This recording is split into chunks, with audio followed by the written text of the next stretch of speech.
All right, it is 6 o'clock, and welcome to our monthly regular scheduled Escondido Union High School board meeting. This is our call to order. I'm going to establish a quorum, so we'll go down the line. First, Christy Knight. Here. Great. Bill Durney. Here. Ryan Williams. I'm here. Bob Weller. Oh, you want to be in this, David? Yeah, David sure. Vincent? Thank you. Thank you for inviting me. And David Vincent. Here. Great. Thank you. We have a quorum, and David, you are also up for the, oh yeah, so then Mission and Vision by Alondra and Cadence.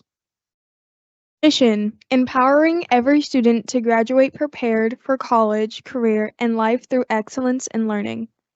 Vision: we relentlessly pursue with optimism equitable support for all students who navigate a changing world by providing rigorous and relevant learning experiences that strengthen their capacity as open-minded and invested collaborators, effective and thoughtful communicators, resourceful and creative problem solvers, curious and analytical critical thinkers, and informed and compassionate community members.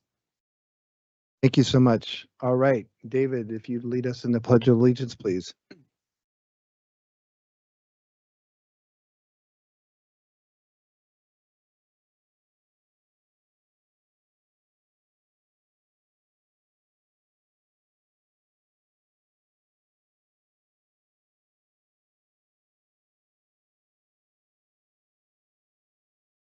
All right, so that brings us to item C4, the inspirational student recognition by Principal Jason Jacobs of Escondido Union High School. There's the mic for you.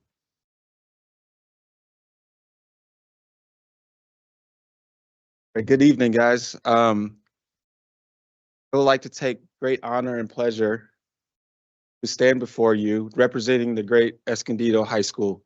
As you know, Escondido High School has been in our community since 1894, second oldest high school in the county. And tonight we are represented by an outstanding student from our high school. As you may know, my name is Jason Jacobs, and I am the proud principal at Escondido High School. It is with great pleasure that I present Angelina Tran as Escondido High School's Inspirational Student of the Month. Angelina is an exceptional student and remarkable individual. She stands out as one of the most driven, well-rounded, and inspiring students. Angelina has consistently distinguished herself both academically and as a campus community leader. Her academic prowess is evident by her multiple Cougar Academic Awards of Excellence and her perfect score on the math section of the PSAT. Angelina's intellectual curiosity and work ethic are truly exceptional. Angelina's achievements extend far beyond the classroom. She embodies the concept of a well-rounded student who balances her academic pursuits with significant extracurricular involvement and community service. What truly sets Angelina apart is her resilience, determination, and genuine kindness. Her ability to connect with peers from various cultures and social backgrounds is remarkable, as her willingness to help others.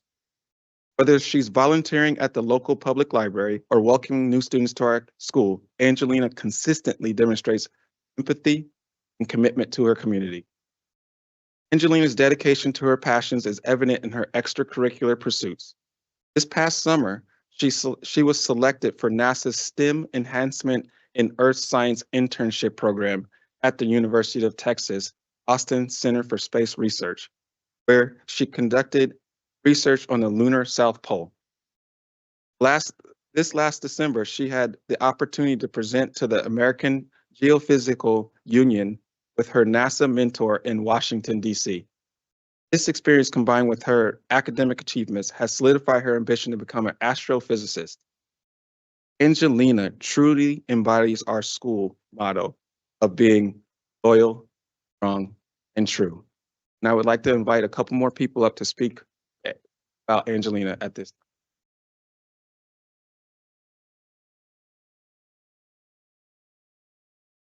Good evening. My name is Lisa Ireland. I'm a teacher at Escondido High School. It has been a true joy to work with Angelina over the past 2 years. I teach the Avid Junior Senior 2-year cohort loop. And I've been in the classroom for 27 years, and Angelina really stands out as in a classroom full of standouts for Avid. Angelina really goes above and beyond. She's pretty much the whole package in a sense, where you have students who are super hardworking and academically gifted, and then you have students who are really well-rounded. And in class, I see Angelina reaching out to other students to help them in Avid tutorial or welcome them in class when they're new to our program. I think her transcript and her extracurriculars only tell one side of the type of person that she is. I don't know about you, but I don't know many high school students who would willingly give up their weekends or Friday evenings or holidays to work on college application essays, but she applied to over 14 colleges, both public and private. So I think more or less she wrote and revised continually close to 30 short and long word essays. And so that was just not writing them, but continually revisiting them. And so for me, I think that shows how she is determined to overcome anything that is in her path. She doesn't just wait for opportunities. She actually goes out and seeks out opportunities and works hard and meeting her goals. So this past summer, as Mr. Jacobs talked a little bit about her opportunity to participate in a 2-week residential program at University of Texas, Austin. So that's pretty prestigious.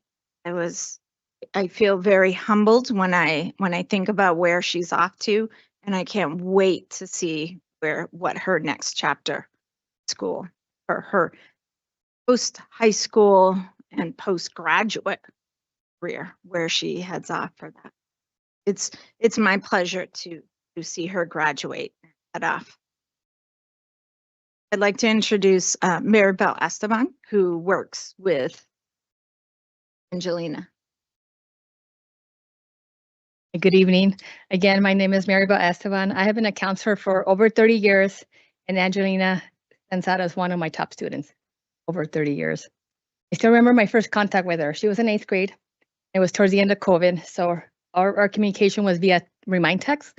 So she texted a lot. She had a lot of questions, and she was so excited about high school, had just so many questions. There were a lot of texts. And I couldn't wait to meet her in person, because through the text, I can feel her bubbly personality. She's just very, very,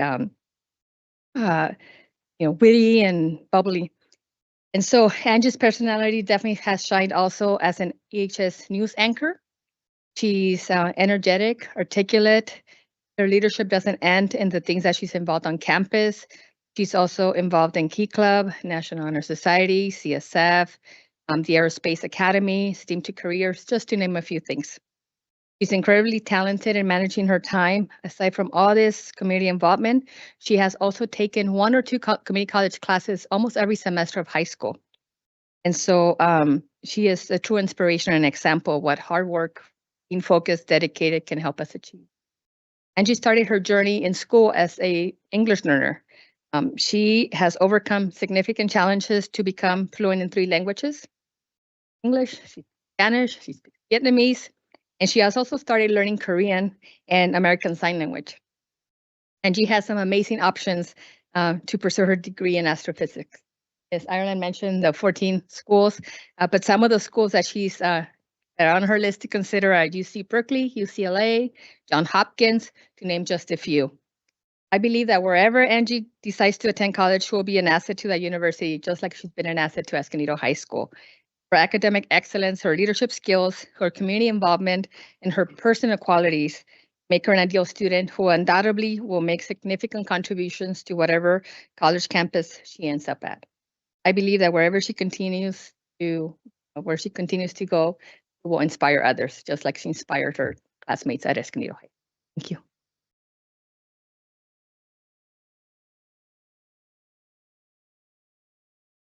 Angelina Tran. Good evening, everyone. My name is Angelina Tran, and I'm a proud senior at Escondido High School. I'm extremely grateful to be here tonight to tell you my whole story. So, starting from the beginning, I was born in Vietnam 18 years ago with my mom and grandma in the room. I didn't learn English until elementary school, and my parents didn't know how to guide me through the school process. So, as the eldest daughter of an immigrant family, I was learning everything on my own. And as silly as it sounds, I was practicing filling out college applications in 6th grade, just so I was prepared. But it wasn't until high school that I started doing everything for me. I was motivated to do well and truly explore everything offered. The opportunities were endless, and I was becoming interested in astrophysics as a career. Why astrophysics? Well, my fascination with astronomy actually began during a 2nd grade field trip to the Palomar Planetarium. In high school, I took astronomy and space science courses, built aerospace technology in NASA's Aerospace Academy, did a paid summer STEM internship sophomore year, and many more extracurriculars such as Academic League. However, the most impactful experience was, as they mentioned, my 2024 summer internship. During the 2nd semester of my junior year, just last year, I was working with my avid teacher, Mrs. Ireland, to apply to prestigious internships. I had barely discovered their existence, and we worked day and night to apply within the short time frame. Our hard work paid off. I was accepted into 2 MIT summer programs and 1 NASA program. After many pros and cons lists, I chose the NASA internship. For 2 months online, I learned Python coding and Earth and space science. I also met my team, a group of 6 teenagers from all over the United States, and my NASA JSC mentor. When I arrived in Austin, at UT Austin Center for Space Research, we conducted research to plan a permanent lunar base and experiments. I loved working with passionate mentors and teammates, gaining insight from NASA scientists and presenting our work to thousands of people. Everything about SEAS, from the experiments conducted to the people I met and our late night Uno games, affirmed my decision to pursue astrophysics. It was truly the experience of a lifetime. Without all the support I had in high school, I do not believe I would have gotten to this point. I especially want to thank my counselor, Mrs. Esteban, and my teacher, Mrs. Ireland, for helping me when I had nobody else to turn to. With their help, I applied to many UCs and private schools, and as Miss Esteban already spoiled, I was accepted into Johns Hopkins University, UC Berkeley, UCLA, and UCSD. And now I will be attending Johns Hopkins University to major in astrophysics and minor in space science and engineering with a $55,000 renewable scholarship.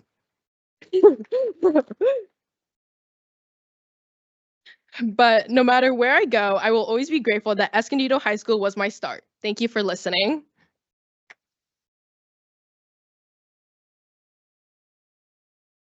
So if you stay up there, I'll bring you the certificates.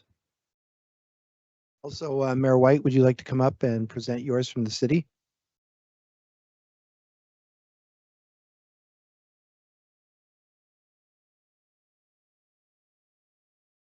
Angelina, congratulations on being awarded the Inspirational Student of the Month. And I'm almost speechless. It's truly inspiring. Your work ethic and determination is truly something to be envious of. I wish you all the success in your future endeavors. And again, congratulations. Absolutely. Do you mind?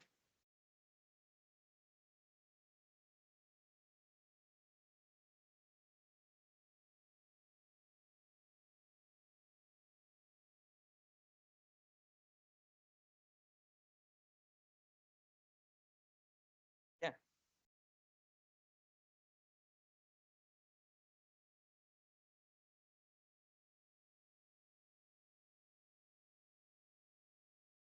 Use the mic. Thanks, Dane, for reminding me to use the mic.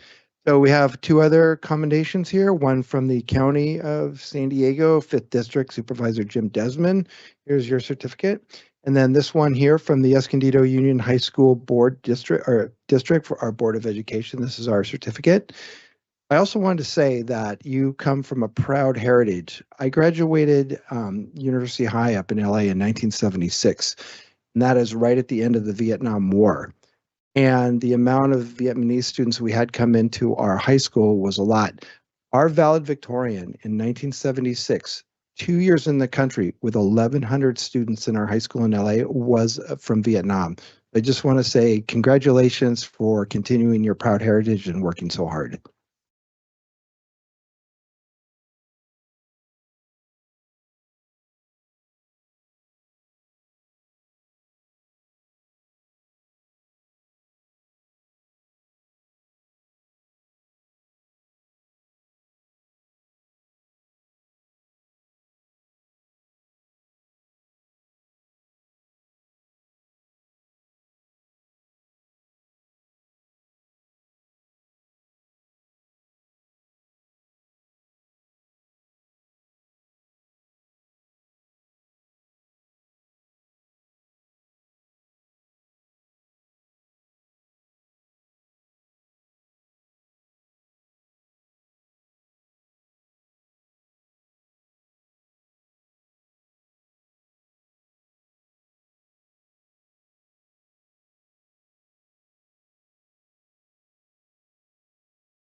All right, we are now back to item number C5, report of action taken in closed session, being reported out by Christy Knight. Thank you. This is the report of action taken in closed session for Tuesday, April 8th, 2025. In closed session, on motion of Board Member Williams, second by Board Member Weller, the Board of Education voted to approve physical education waivers case numbers 789 through 819 for the 2024-25 school year by a 5 yay, 0 nay, 0 absent, 0 abstain vote. Second, on motion by Board Member Durney and a second by Board Member Knight, the Board of Education voted to approve graduation waiver cases number 44 through 48 for the 2024-25 school year by a 5 yay, 0 nay, 0 absent, 0 abstain vote. Next, in closed session, the board voted unanimously to ratify a separation agreement with one classified employee, a coordinator of attendance outreach employee number 532255, and the roll call vote was as follows. Ayes were Durney, Knight, Williams, Vincent, and Weller, 0 noes and 0 abstention. That would conclude the report of action taken in closed session. Thank you, Trustee Knight. All right, moving on to approval of board minutes from March 4th. I'll take a motion in a second, but I have a couple discussion points. Can I get a motion to approve it? I'll second. Okay, thank you. So a couple quick things. I noticed that we had started video recording the meetings as well. Those are not posted in the minutes on the board docs. They are out on YouTube. Is that correct, John? Okay. And on the website. Thank you, Amanda. And I last time I saw the camera was over there, but have the cameras moved up here tonight? Oh, Yes, they just weren't working. So that's why we have. oh, I was wondering. Okay. Well, I'm excited. So now the whole board can be seen. So that's excellent news.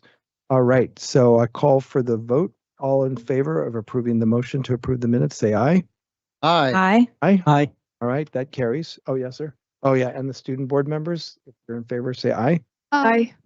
All right. That carries. Thank you so much for approving that. So then we move down to the approval of the agenda. Are there any additions, deletions, or corrections to the?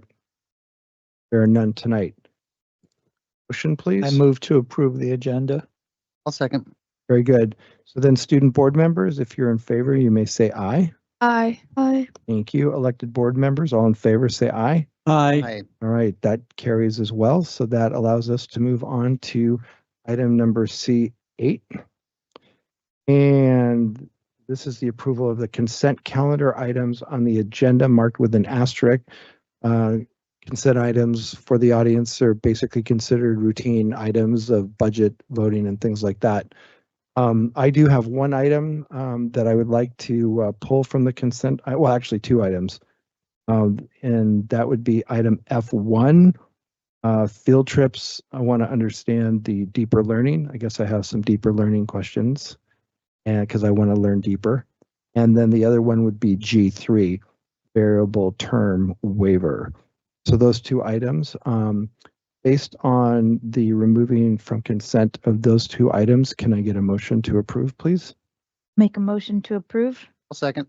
Very good. And student board members, if you're in favor, say aye.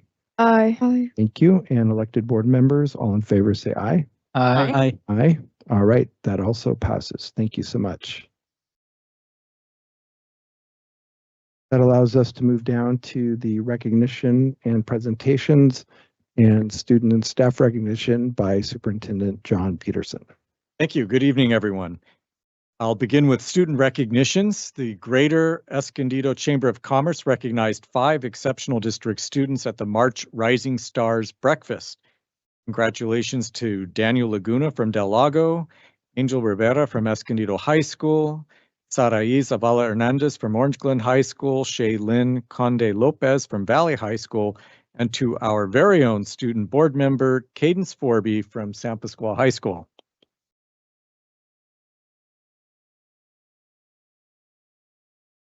April's Rising Stars will be recognized at the last Rising Stars breakfast tomorrow morning. We'd like to congratulate Simon de Jesus Saldivar from Del Lago Academy, Melanie Flores Llanes from Escondido High School, Yaritza Leva from Orange Glen High School, Jacob Whitney from San Pasqual High School, and Saul Solorzano from Valley High School. Students from Escondido, Orange Glen, and San Pasqual High Schools recently participated in the EUHSD 6th Annual Culinary Competition. Congratulations to Escondido High School for winning first place entree, and to Orange Glen High School for winning first place dessert. All teams were commended for presenting beautiful and delicious dishes that were 5-star restaurant worthy.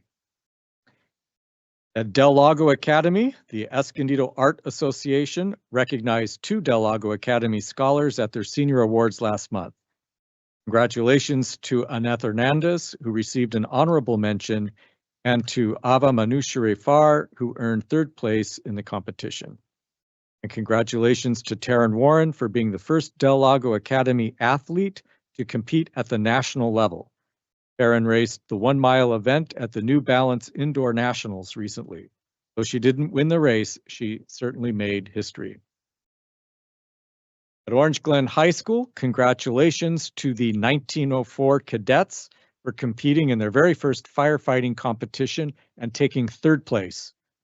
More than 30 high school students competed in the Best of the Best High School Firefighter Challenge in Poway. This is the first year that the 1904 cadets is offered as part of the after-school programming at Orange Glen High School. Now moving on to San Pasqual, SP student Mason Krupel from the Manufacturing Welding Program earned the American Welding Society Aerospace Certification with a classification of D17.1. Way to go. After winning the Port Hueneme First Robotics Regional, the SPHS Super Nerds went on to win the San Diego Regional. The Super Nerds qualified and will be competing in the World Championship next week. Best of luck to them.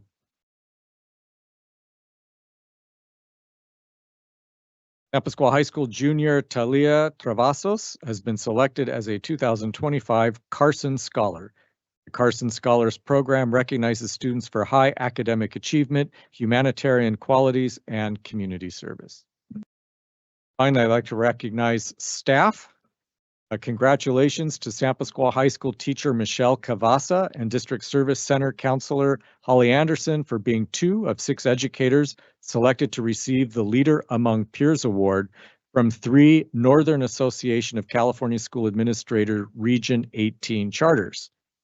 They will be formally recognized at the 2nd Annual AXA Region 18 Northern Consortium of Charters Leadership Award ceremony on April 22nd. They are recognized as demonstrating equity, promoting leadership, and facilitating a community of learning. Valley High School teacher Adam Morgan was selected as the 2025 California Continuation Education Association Plus Region 1 Teacher of the Year. The award is given annually to individuals who have gone above and beyond in their leadership of staff, their dedication to student success, and involvement in their community.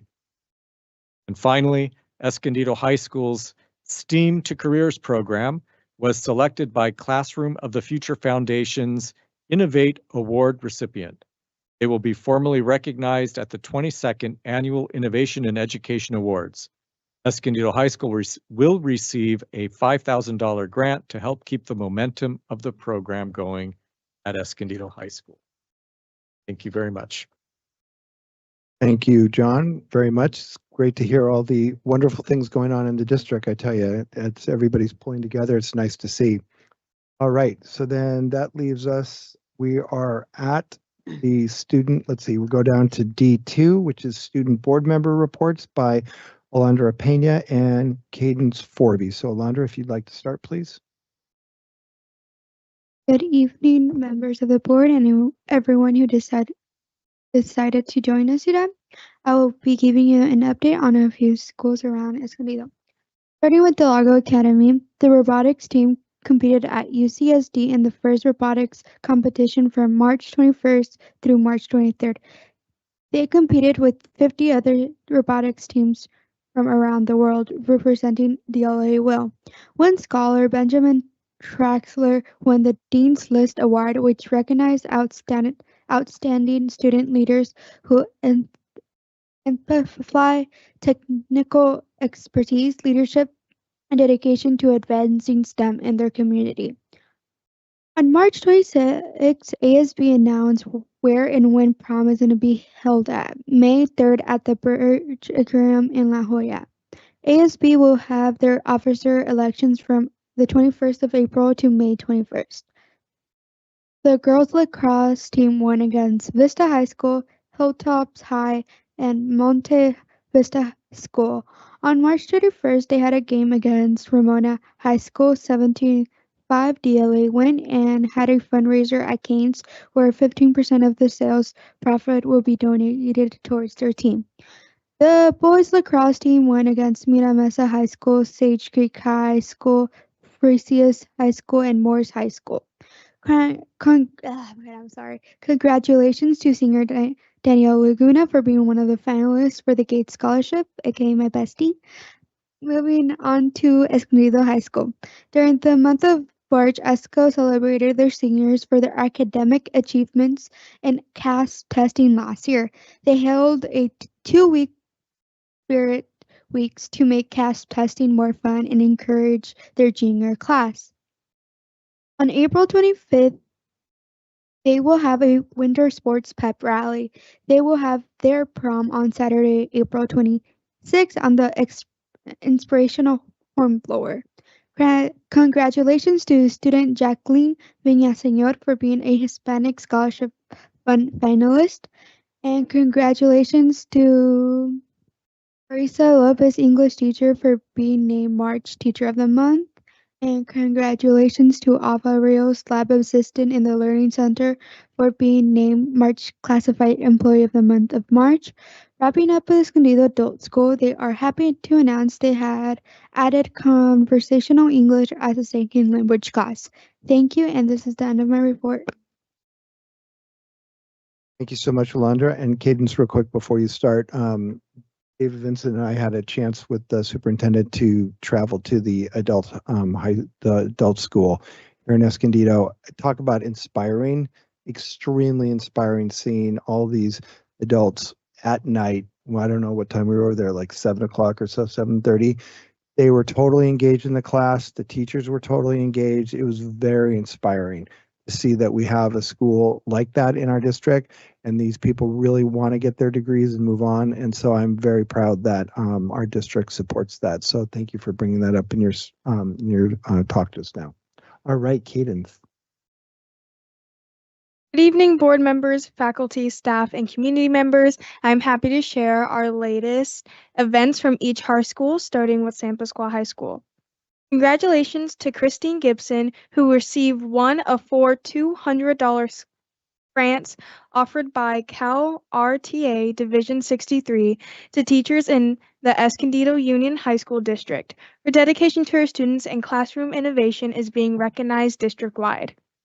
Some upcoming events and past ones. March 21st, San Pasqual held their spring pep rally where they introduced their prom theme, Lost in Rio, held at Park. On April 28th, San Pasqual will host a recognition assembly for all grades. And recently, they just had their junior cast picnic, inspiring students to do well on the math section of their CASP. ASB will also host a birthday booth at the end of April to celebrate all the students with April birthdays.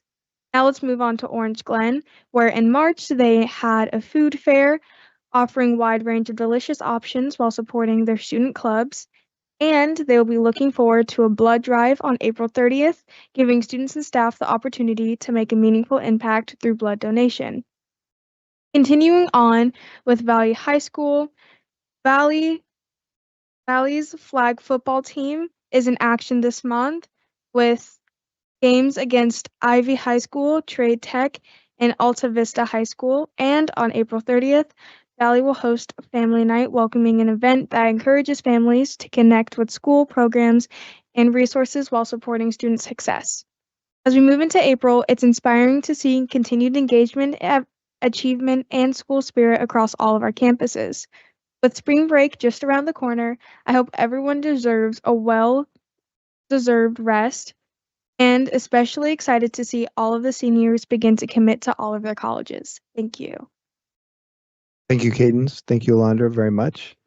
And then we will move on to D3. And one of the things that has been important to this board is really find out what different people, teachers and administrators have been learning at the conferences we've been sending them to.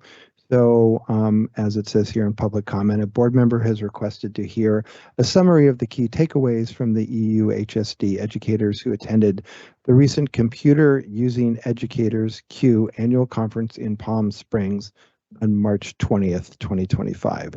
So let's see. Thank you. We have Damon Blackman here to share what they learned at Q this year. Thank you so much. Thank you very much for the invitation to share our learning at the Q conference this year. We had 6 staff members from the district that serve in a variety of educational technology roles and tech leadership roles in the district. Excuse me. I think each of you have a copy of the newsletter that also went out to our staff today as a summary of kind of our learning.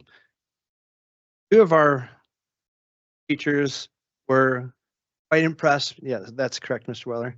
2 of our teachers were quite impressed with what one of the most widely used tools within our district, Canva, which is like a presentation tool. Many of our productions here at the District Service Center are using Canva.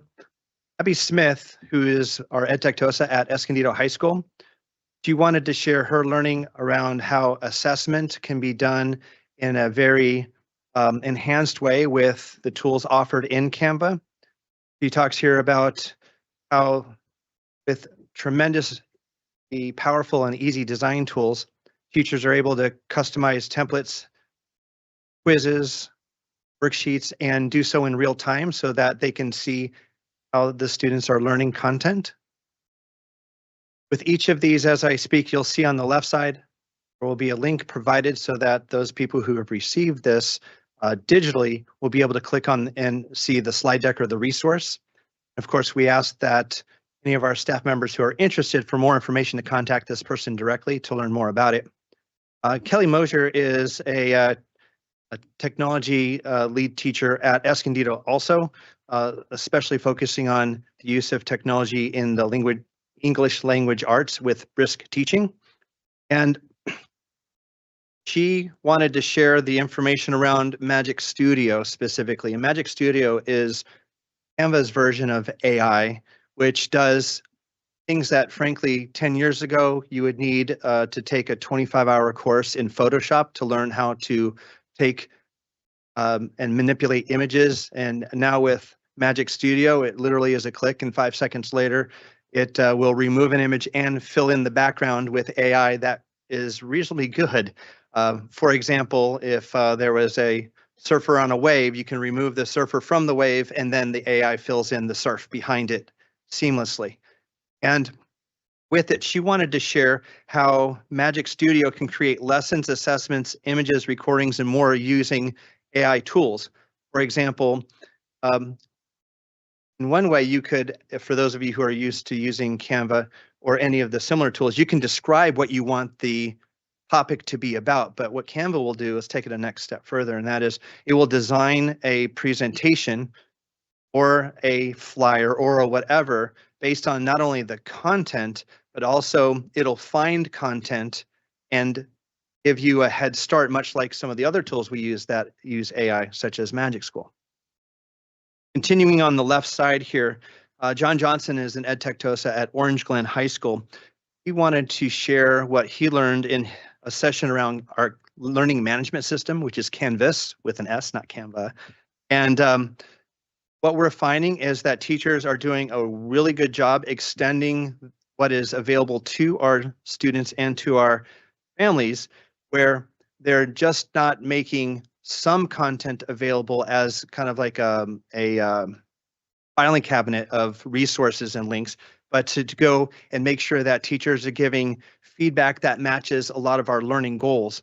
And so some of our teachers know this is a move towards competency-based learning. It matches learning outcomes with the grade. And Canva, as he says here, yes, Canvas can do that. So on the right side, Sue Pastor, who is our ed tech TOSA at San Pasqual High School, she and I actually attended this session together. I'll let her take the lead on this one. It is really important for us as an organization to make sure that we are supporting critical media literacy with our staff and students, and doing so is even more important while we navigate artificial intelligence. And this session was talking about how there are assembly bills and movement within the state of California to have frameworks designed that are coming out that will incorporate digital literacy requirements as well as AI requirements in the coming years. As the frameworks are coming out, English language arts, mathematics, science, social science, those curriculum are being, those frameworks are being updated, and the media literacy is going to be written into it. And so we, as a district, are understanding that the next big release of content is going to be coming out in the coming months from the state. In AI in the classrooms, Jesus Alvarado, a math teacher at Escondido High School, he was really impressed with how project-based learning lessons and curriculum can be developed using artificial intelligence. He's one of our lead teachers in our PBL Math Credit Recovery Program at Escondido High School, and he was really impressed with how embracing AI can enhance the learning experience and streamline the lesson planning, especially when it becomes context-based, problem-based, to make sure that the learning makes sense to our students. So they learn how to apply mathematics. And with that application, it sticks, it stays longer. And then lastly, I'd like to present the session that really rang true to me, which is differentiation through tools with Adobe Express. Now, as educators, we do get access to the tools such as Canva and Adobe Express free of charge from those companies. It's their way to give back to education, K-12. And Adobe Express is similar in many ways to Canva, but it's also designed more tightly in some ways to a classroom experience by creating classrooms where students can actually be given particular assignments and the teachers can manage those and students can give feedback within that, that setting. For me, one of the things that I hear frequently is how teachers can work on getting content out to students using QR codes and in some cases what we call flat files or PDF files, where they need to take many resources together and put them into a single PDF. And so that was one of my big takeaways here for how teachers can use these tools here instead of the what we'll call the freemium versions that are out there where there's a limit to X number of QR codes a month and then you're out of luck after that. We do provide access to Canva, Canvas, and Adobe Express through our single sign-on working with our IT department. That basically means if a staff or student member knows their email address and their computer password, they can access all of these tools with just that information instead of managing more than just that. Thank you. I got a quick question. Yeah, go ahead, David. So you have a lot of these different types of programs. How are they all integrated to each other? How are they differ from each other, and how are they used in application? Because what I see here, there seems to be a lot of redundancy maybe, but I just try to get a feel of how they're used in the classroom.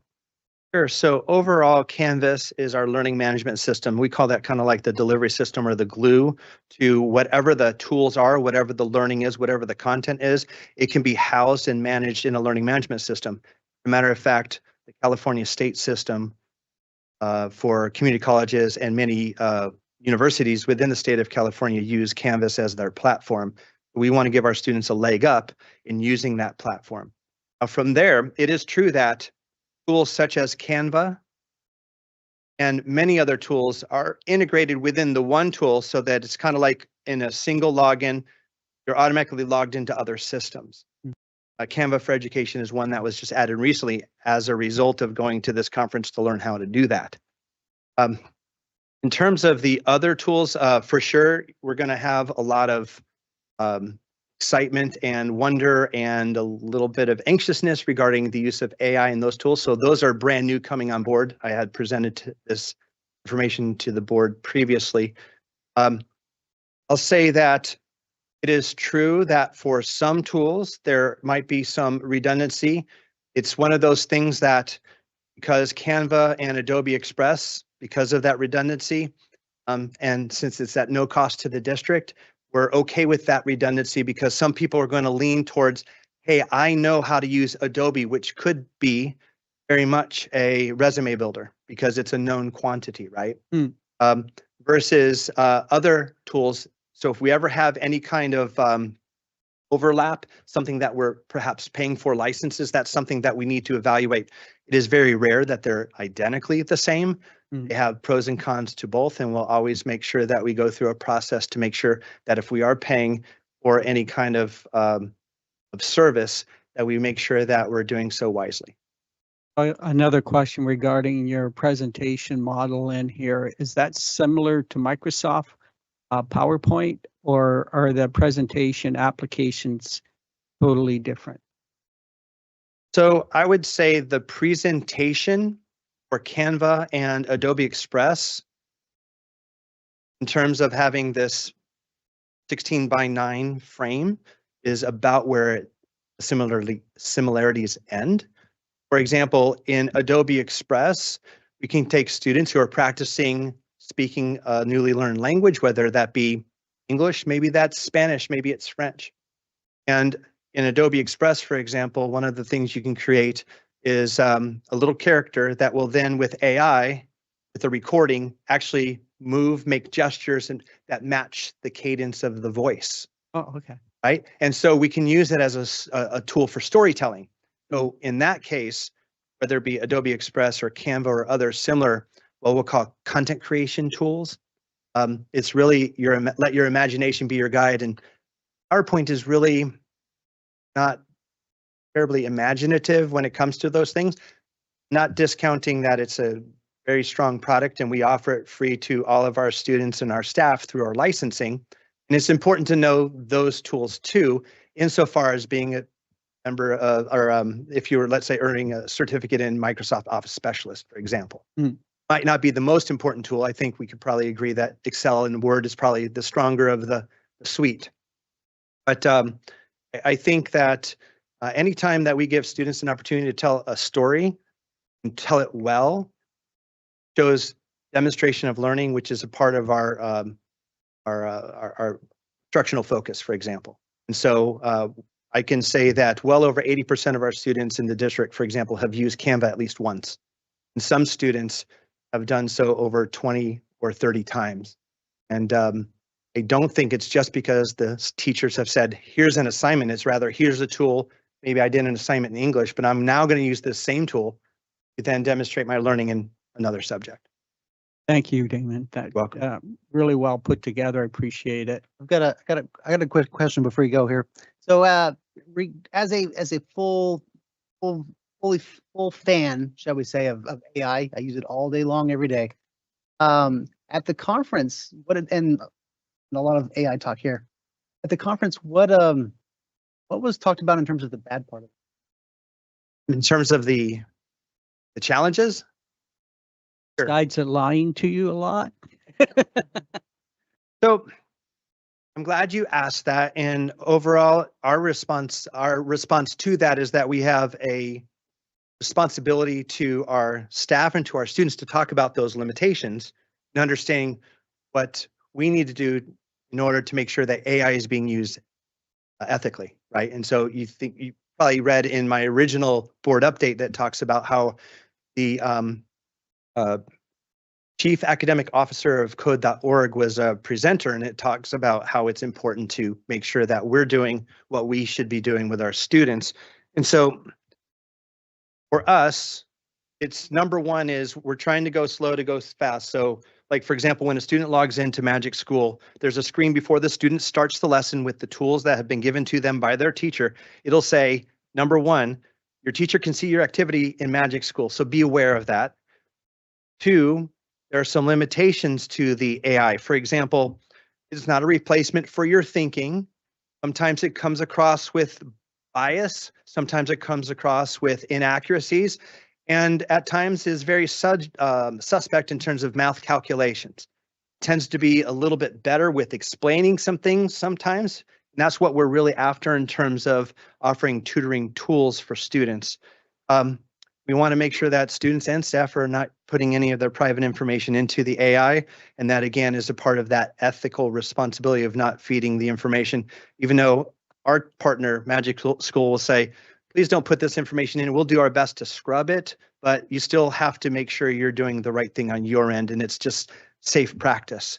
And then the biggest lesson we learned was that AI is only as good as the prompting you give it, which suggests that there has to be some cognitive load, some critical thinking that goes into the formulation of asking the AI to get out of it what you need. That in of itself is a good process, one that we should feel more comfortable than, sorry, just Googling it, right? Garbage in, garbage out. Absolutely. And in this case, you need to have the right input. So that is a skill that we're developing with our staff and students. I just, tomorrow I have my training with Magic School over at Escondido High School. So far, we have 22 people sign up from all of the schools. Escondido's group tomorrow is like 5 or 6 people and staff. And we know that think we're doing a good job with approaching this with care, but also kind of not no AI is here to stay. We want to make sure that we're using this opportunity to teach our staff and our students the appropriate way. Thank you. So, Mr. Blackman, thank you so much for presenting. Also, thank you, Dr. Costas and Superintendent Peterson. I know this has been a big point that I've really found that it's been important for us to know what is going on for the conferences that we're sending these teachers to. One of the things that you did say, Mr. Blackman, is that you want to go slow to go fast. I appreciate that for sure. One of the terrifying things that you said is that once again, the state of California is pushing down a ton of stuff on us when we're still struggling with math and English. By the way, that's not directed at you, that's directed at them. And so that's one of my big things, is that I really want to protect our district from all the other stuff that's distracting our students from, basic good fundamental education here. So based on that, I'm going to ask David and Ryan if you guys have any next steps that you would like to see from the district presenting regarding on the Magic School, what Magic School Bus?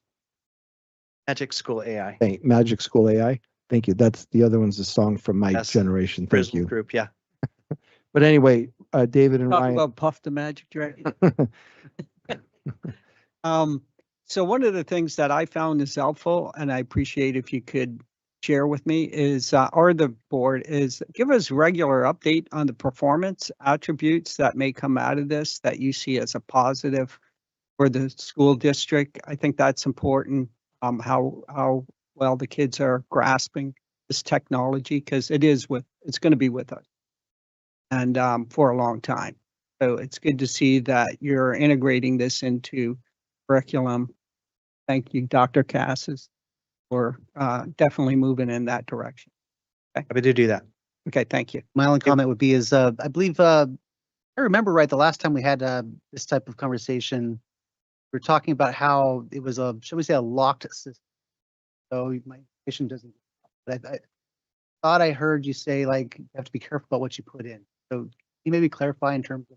Absolutely. Although the partners that we have will do their best to scrub any kind of PII that's put into it. For example, let's say our students are using an AI tool to improve a resume. We would want our students to know that they should not be putting their address, phone number, and so on, which would normally be on a resume, into the tool. It's not that we're concerned about what Magic School does with it, which is nothing. It's more that if we train students to do that regardless of the AI tool, whether it be open or closed, that's the closed one we're referring to now, but the open ones like ChatGPT, Gemini, those when they're open and not through our system, what have you, those are the ones where it's just, we'll call it proper digital hygiene, right, Jerry? What we talked about, Jerry being our IT director, as we talk about how do we message this out. And so Jerry and I are on a committee for the for ed tech, and it's like, how do we message this out? And I don't know if hygiene is probably the greatest word to use for it, but you know what I mean? It's one of those things. It's just a best practice that you, even if there are safeguards, let's not do it. So in conclusion, right, the school bus concept is a closed system, right? Yes. Absolutely. Yeah, we would not go into a partnership with something that wasn't that way. So if it's closed system, how much information for research purposes are you able to get access to rather than an open system? For the closed system, are all the queries and stuff embedded in there already? Is that a part of the software? Closed system in this context is more defined as, will the AI system build upon its own model based on the interactions with the end users? In a closed system, the answer is no. Okay. It'll only be the AI has been trained for Magic School. It's through 2021 around vetted educational content.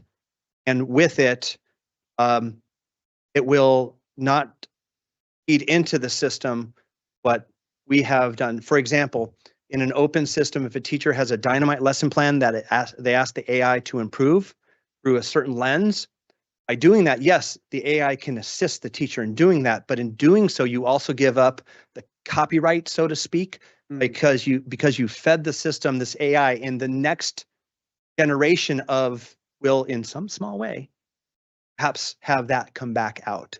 And in the systems that we are using, the closed systems, that is not the case.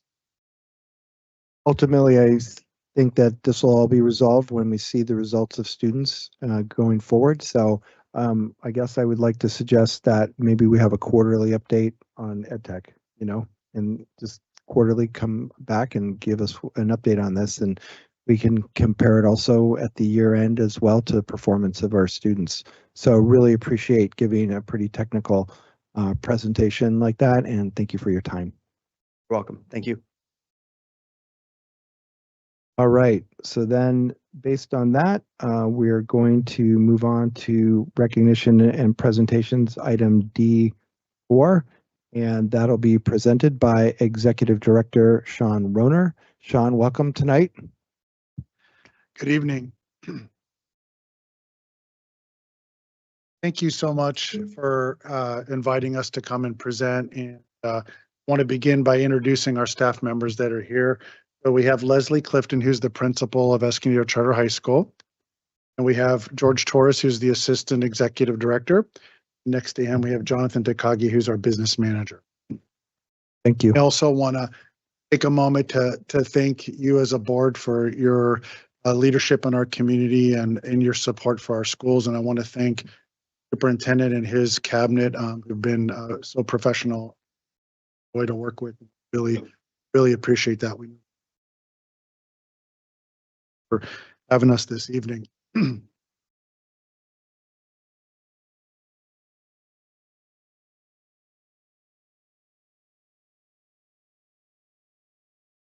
we go. You clicking for me, Grace? Clicking. All right.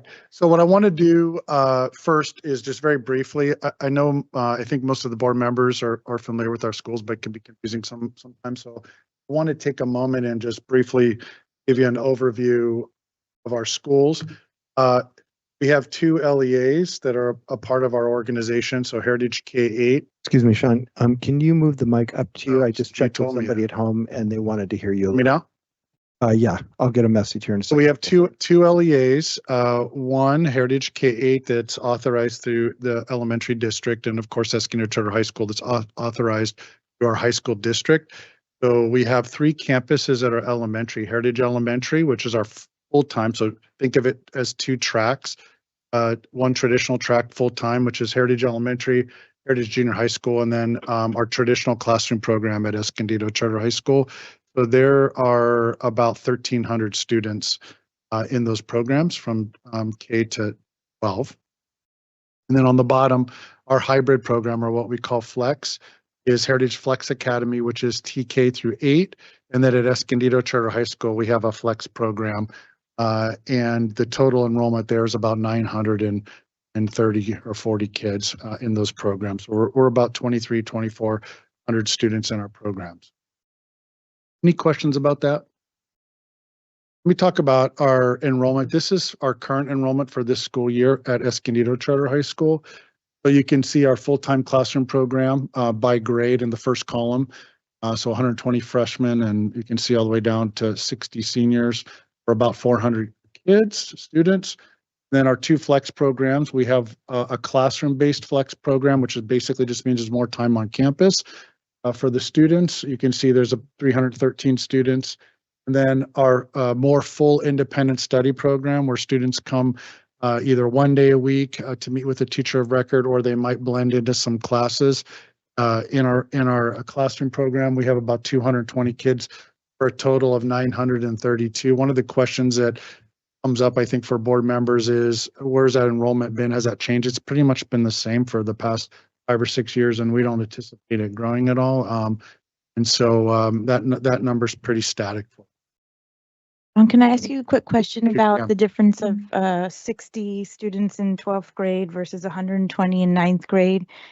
Are students moving within the different models? What's happening there? That's what's happening. So when we first gosh, since 1996, I think, although we've had two really good programs, I think for a lot of our families in the community, our traditional program was sort of the full-time classroom program was really a flagship for us. And it still is in many ways. It's very successful. But when we started the CLP program, which is sort of a hybrid between full independent study and the classroom, a lot of our juniors and seniors love that flexibility, and COVID just accelerated that for families. And they said, you know what, we don't want to be fully independent, but we want to be able to be on campus more, and they love that flexibility.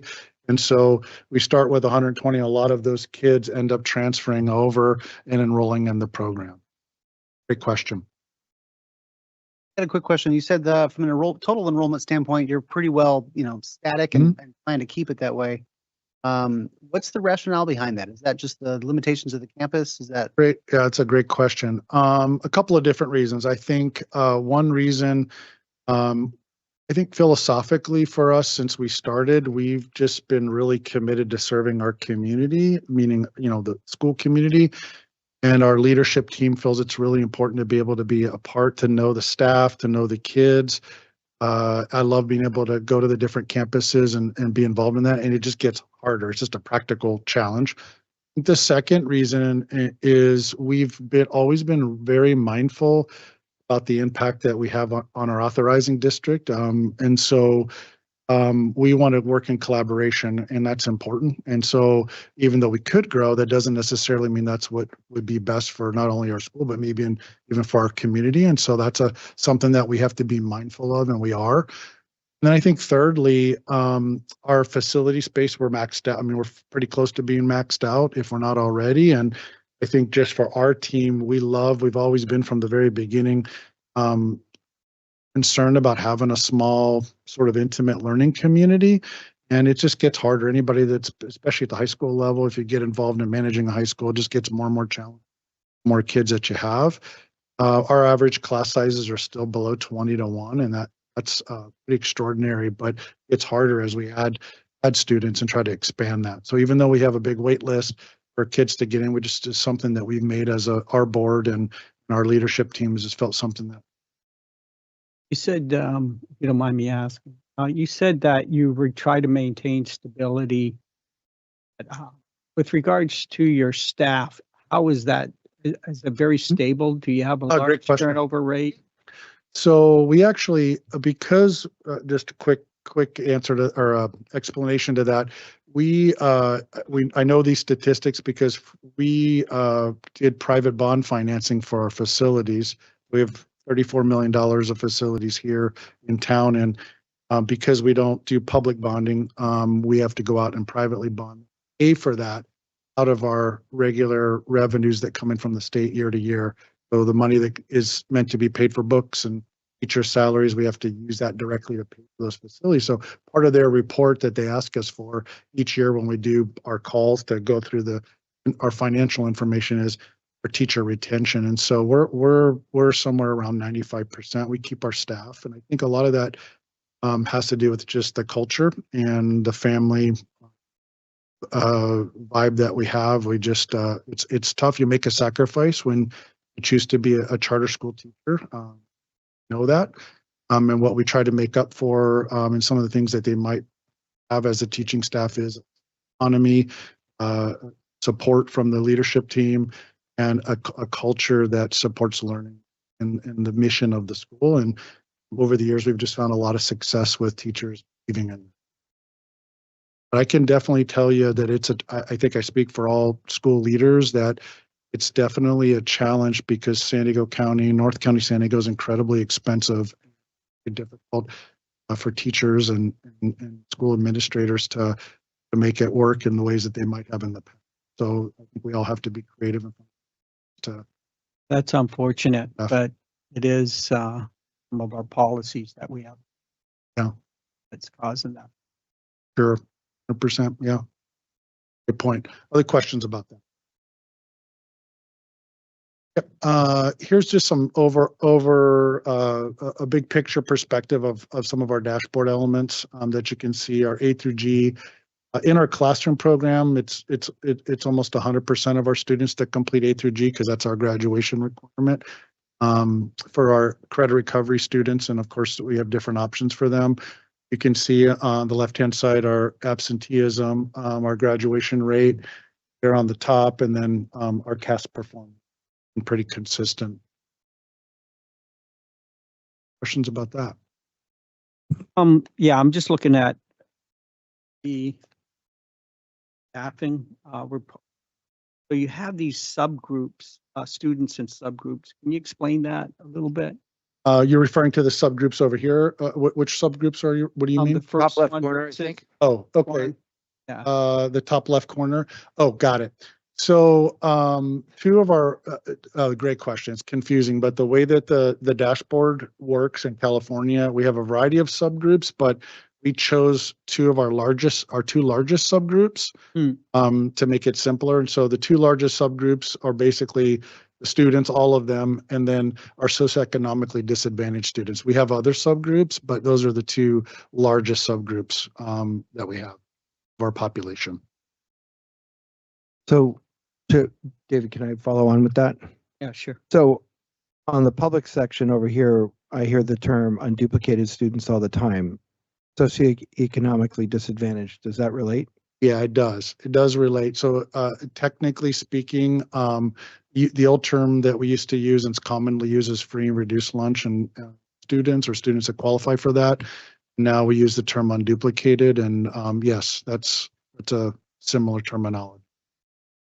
So then just to look at A through G, so back basically from 2021 to 2022 up to 2023, 2024. So that's saying that percent of students are on the A to G path. Is that what I understand? Yes, what that's saying is of our socioeconomically disadvantaged students and all of our programs, including our credit recovery program, for example, 55% in 23-24, 55% of those students of the total population completed all of the A through G requirements with a C or better. So they qualified to go into a Cal State or a UC school. So I noticed that that's going down. Just for a record for the audience, my son went to charter and he went to trades. So he said, I'm never going to college. So he got a job as an electrician apprentice. So he falls into the percentage that's not here. But I just want to make sure that I understand this. Huh? Is that in 23, 24, 54.8% were on the A to G path? Completed the A through G path. Completed. Okay, thank you. Of socioeconomically disadvantaged. Okay. So there's something that impressed me, and that's your chronic absentees. Mm-hmm. What's your formula? Great question, David.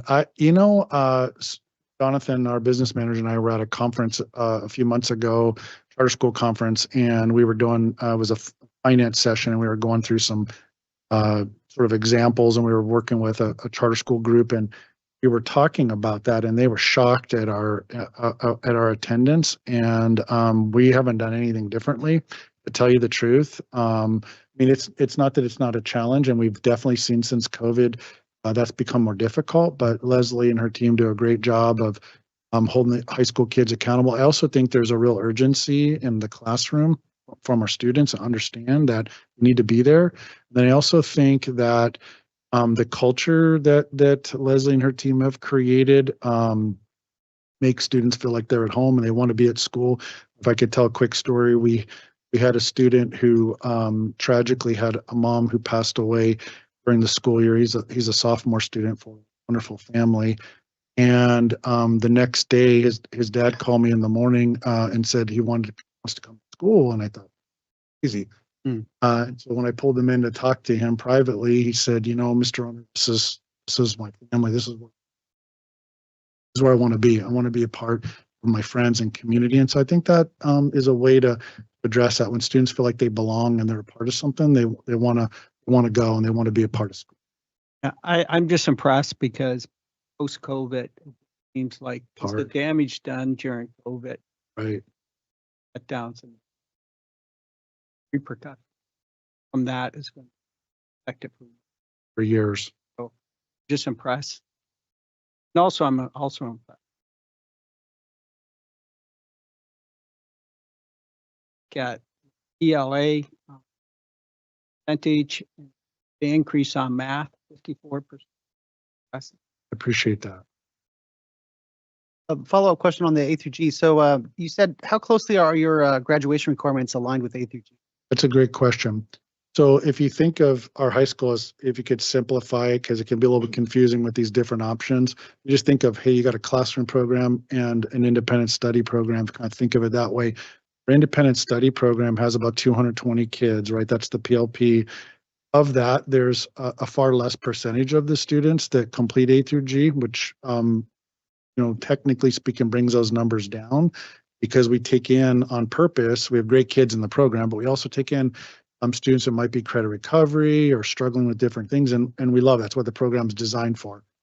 In our classroom program, the numbers are it's 100%, almost 100%. They can't graduate in our classroom program without completing the with a C or better. Well, I should say, completing A through G classes. So the in-classroom program is right aligned with A through G. That's what they have to. So the minimum requirement is what we call 230 credit plan is what's required to get into Cal State San Marcos. And about 50%, I think, Les, do you think it's 50% of the classroom kids complete the 260? Is that what it is? So it's probably 50 or 60% complete the minimum requirements for the UC system. The Director Owner, I was noticing the CAS scores, and I did want to thank our superintendent for a meeting with you, John, because I know that and you and Dr. Casas have quite a big burden for our CAS scores to get up. And so I appreciate you guys meeting with Sean and what they're doing over there. I think one time you and I, Sean, had talked about it, and you basically said it's the buy-in from the teachers. It's the whole esprit de corps at the school that allows the students to get to that, because we have a couple, one in particular that is really struggling in this area, and we'd love to apply what you're doing over there, over here. I appreciate that. One thing that I would say is in education, it's difficult because every community has different needs and circumstances. And, what I oftentimes share with people when I go out and speak is, I can speak authoritatively with our community, but it's hard for me to speak in other areas that I'm not involved in, and I'm not looking at the data or evaluating teachers or doing those sorts of things. And one of the things that has been really fortunate for us is, in terms of what you said, is we've been able from our TK through 12, for the most part, to create a community of kids and families who come from diverse backgrounds, but to build from the early levels. And I think what's a challenge, I would imagine, for high school district, any high school district, is you don't necessarily have control over what's happening in the lower grade levels, and that really gives us an advantage, able to be intentional about that. But I appreciate that, and if there's anything we can do to support, yeah, happy to do that. I appreciate you bringing up the fact that we are a high school district. I know that I have actually been going to some of the elementary district board meetings and following what they're doing and putting some pressure on them to deliver students that are ready to learn at our level as well. So I'm sure I know who some of the board members are watching there tonight, and I'll get a text from them later. But we definitely need to work closer, and I'm hoping we can have a joint couple board meetings this year together to build towards that. Thank you. This is our demographic information. So this is basically what gets reported to for our dashboard, and you can see the information. I think, just kind of simply put, about 70% of our students or more, generally speaking, are minority students, and 30% are white. You can see our free and reduced lunch. You can see on the left-hand column here, special education numbers. I'll talk about that in a moment. Our English language learners, and then our free and reduced lunch students who qualify for free and reduced lunch. And one of the things that was brought up to us was the dip this year in that, and that was really a reporting thing. We switched up the way that we reported, or we collected data for that information, and didn't go up so well. So the data, the percentage of students hasn't changed. So we're going to go back to doing it the way we used to do it. So unfortunately, it's going to have an impact on us. I got a question to ask, demographic. have you aligned graduation by ethnicity? Have you looked at that? Oh, you mean the statistics? It's pretty close. So go ahead. No. You're gonna say, on the previous slide, when you look at that A through G, I think one of the numbers in that I'm really proud of is the fact that our socioeconomic disadvantaged population and the whole population of students, the difference in that is actually not very significant. I think that's actually pretty remarkable for the high school team, what they do with the kids. I'm going to be honest with you, David. My perspective is every student deserves a great education, and we just give it to them. There's no differences. We understand that there are real differences in terms of where a student's background may be, and there's challenges that come with that. I mean, those are real challenges. But I think if, from our perspective, if we really believe what we say, that every student deserves a great education, then they deserve the best, just like they would get in a private school or any great school. And that presents challenges for our staff because the expectations are very high. But we've been able over the years to work through that. I think partly back to the original question at the beginning about having a small campus, keeping it that way gives us the ability to know the students and to work with their families and to try to give them support. Any other questions about this? On your special ed, are we taking care of those kids, or You are, you are, and I think that's this is my next slide, and I'm very excited to say that we have Jeremy here who provides our special ed and directs that. So my plug for Jeremy and his team, they're fabulous. We really appreciate our relationship with the district and the SPED team in particular. I did leave off, and I want to say Kate Tatois is also on our staff, and I left her up. But we've been very fortunate. Lise has been with us for 10 or 12 years. We really appreciate the team. I'm getting a chance now to work with Jeremy in his new role has been wonderful, and we appreciate that. You can see the numbers there for us. Any questions about special ed? I'm looking at numbers, but I'm not getting. Sure. So there's two parts. If you just simply put, there's two parts to for students who may qualify for special ed services. 504, which are comes under federal guidelines, which we provide those services for those students, not the district. And then IEPs, which come under state guidelines, essentially, and Escondido Union High School District team under Jeremy's leadership provides those services, works with our staff to provide.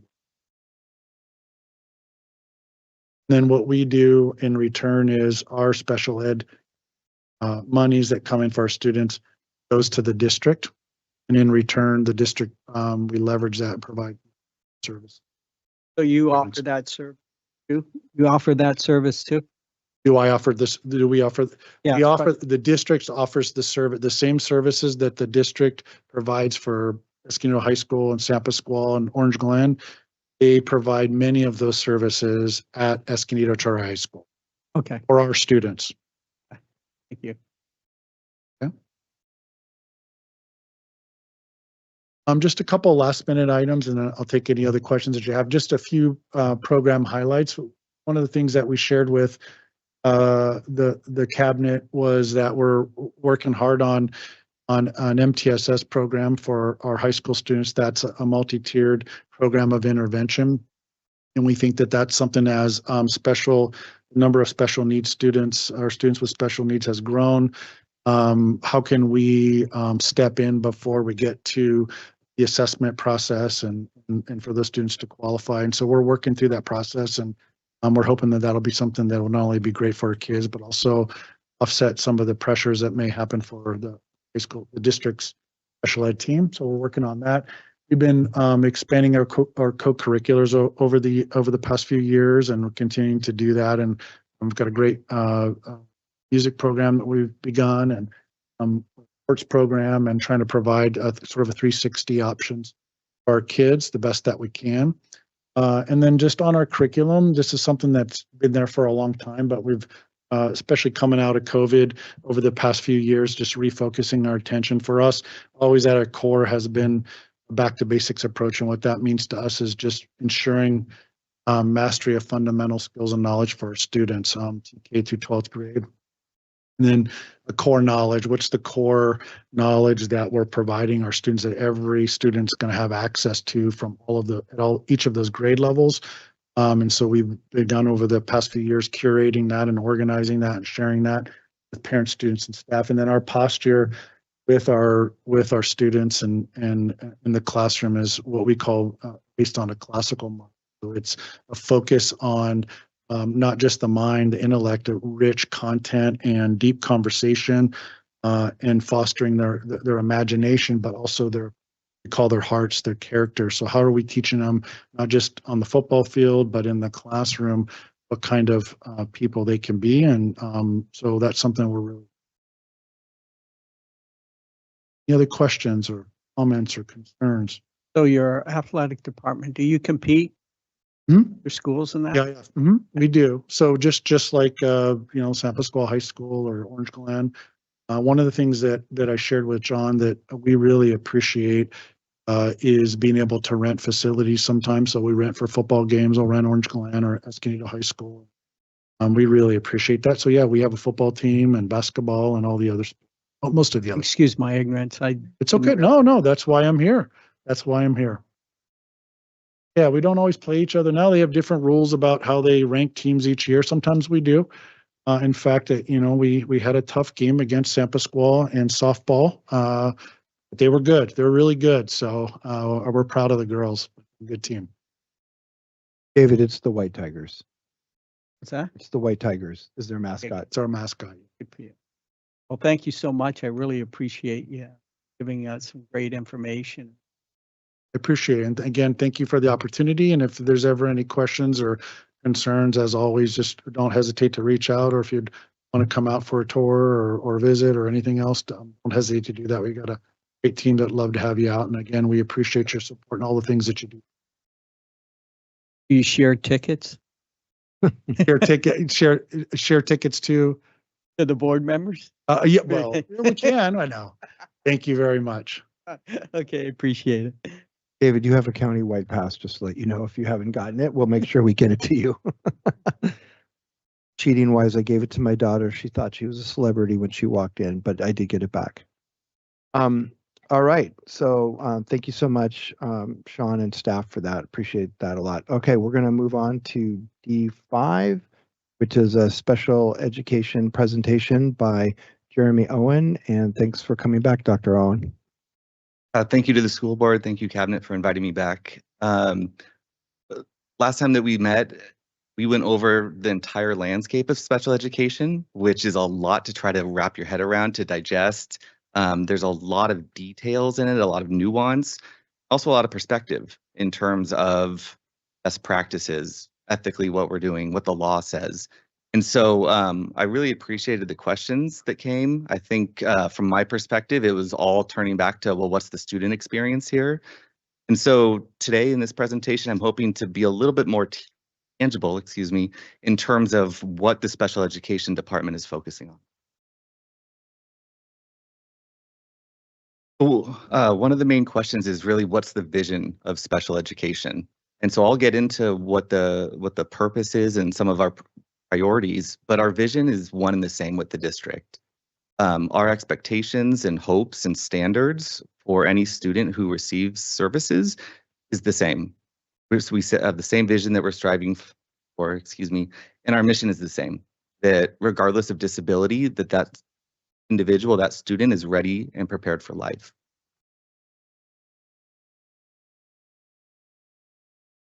When thinking about the mission, and really one of our primary charges is to empower students to be ready for life. What does that mean to a child with a disability?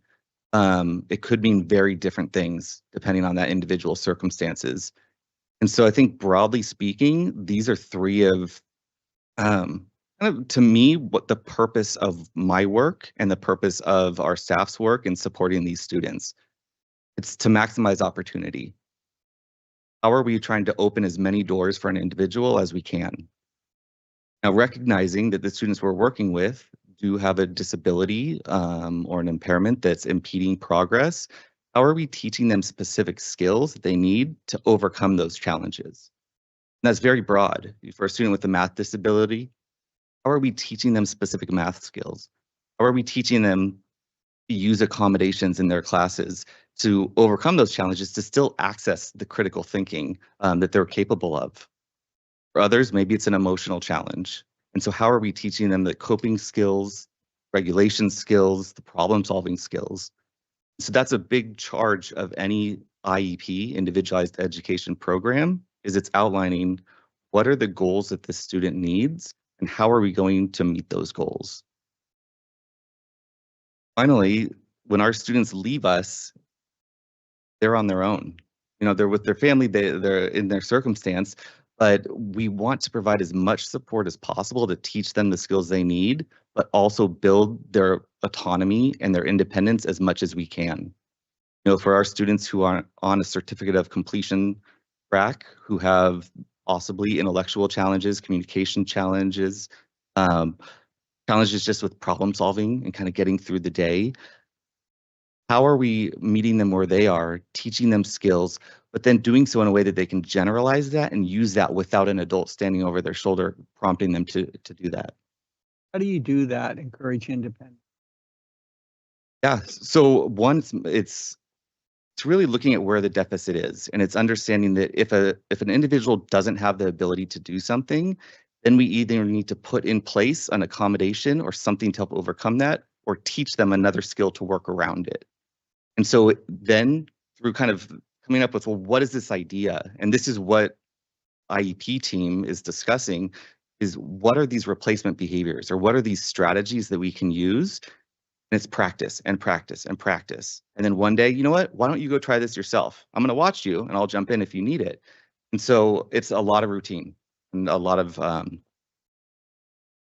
imagine that can be very complex depending on the level of disability, right? Yeah, it does. And I think that that's something, you know, if you talk to a special education teacher, you can just sense and they radiate this passion to help people. And I think it's that passion really that they're leaning into, to have that persistence, you know, have that fever to keep going, because there are some students, and we all to certain degrees have strengths and weaknesses, but that require a lot of practice and a lot of routine. And then, you know, when you see a student, for example, I'll reference later, but some students have a real difficult time composing thoughts into words. And so they don't verbalize a lot. And so one potential strategy for this is using an augmentative alternative communication device where they can search for words or themes or even just type sentences. And so it's something where that takes so much work and so much repetition to train someone. Here's a way to communicate with other people. And when you see them start to use that, that's kind of that motivation and encouragement, like, okay, we're getting somewhere. And I can see that you have that skill now. How do we build on that? I'm impressed with the teachers that have to teach those specific courses, because they have to learn technology too to help the disabled students or special needs children. So I'm very impressed that they have to still learn technology to help support their growth, become independent. The teachers need to be very multifaceted, and it's amazing the breadth of responsibility and skill that they have, because not everyone on their caseload has that same one issue that they're working on. So it's a lot knowing of patience too. Yep. Thank you. So we looked at this last time in terms of the students who receive special education services. And to me, as I referenced earlier, it's always important to bring it back to the student. We're always talking about what the student needs and what the student outcomes are. And so in thinking about, well, what's the plan for special ed? What are the priorities here? It's coming back to this exact thing, that there are 1,042 students that we're responsible for supporting for getting ready for life after high school. So can I ask you a quick question? So you have students who read.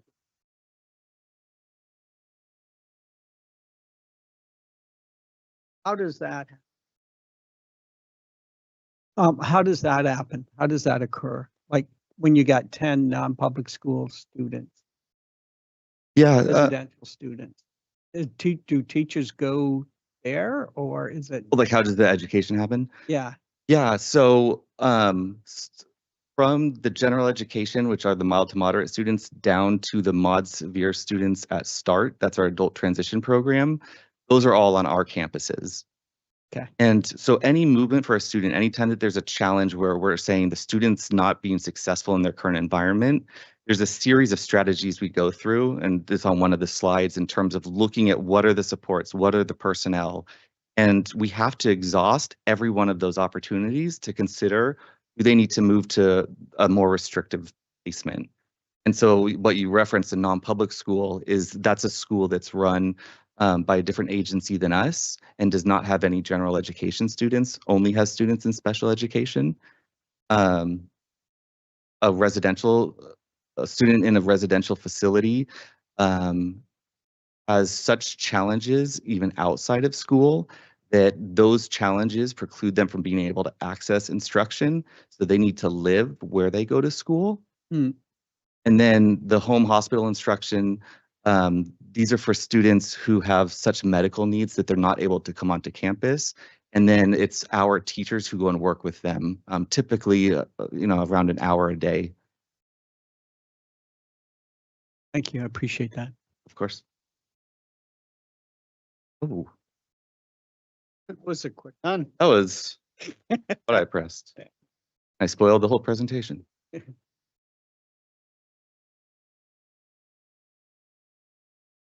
Okay, so going from the purpose to our priorities. To empower every student to be prepared for life after high school, these are my three kind of critical areas that branch off into everything that we do. Number one is developing a system of supports for all these different student groups. On that last page, I just kind of talked about some of those different placements, but it's making sure that we have a proactive plan for each of these groups of students so that we can anticipate success. Of course, adjustments need to be made, but I think articulating and really that pro-social planning ahead, having everyone on the same page is very important. Number two, as we've been talking about, special education teachers have a tremendous amount that they have to do. Instructional assistants have a tremendous amount that they're dealing with in classes. So how are we supporting them? And then three, what are we doing to enhance the rigor and relevant learning experiences for students?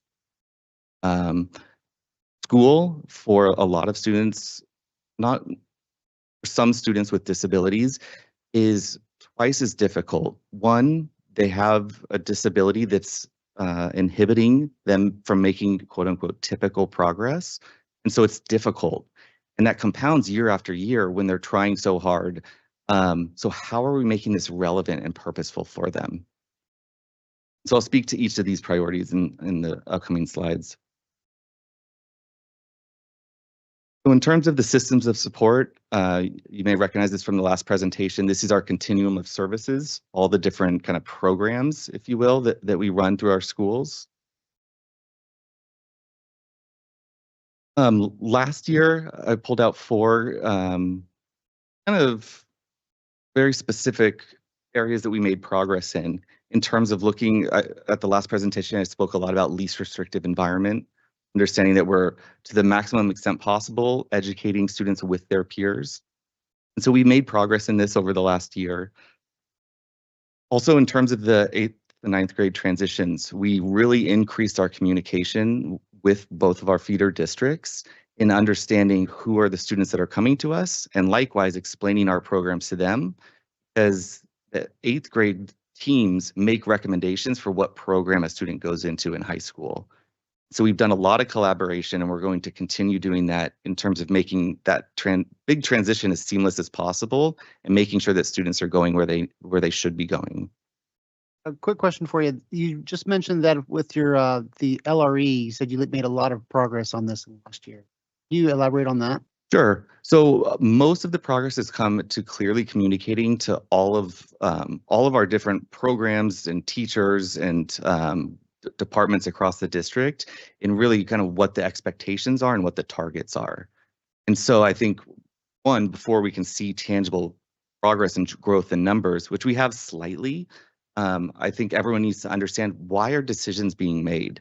in this way? Why are we talking with the 8th grade teams to talk about the benefits, possible concerns about a co-taught class versus a separate class in a separate setting?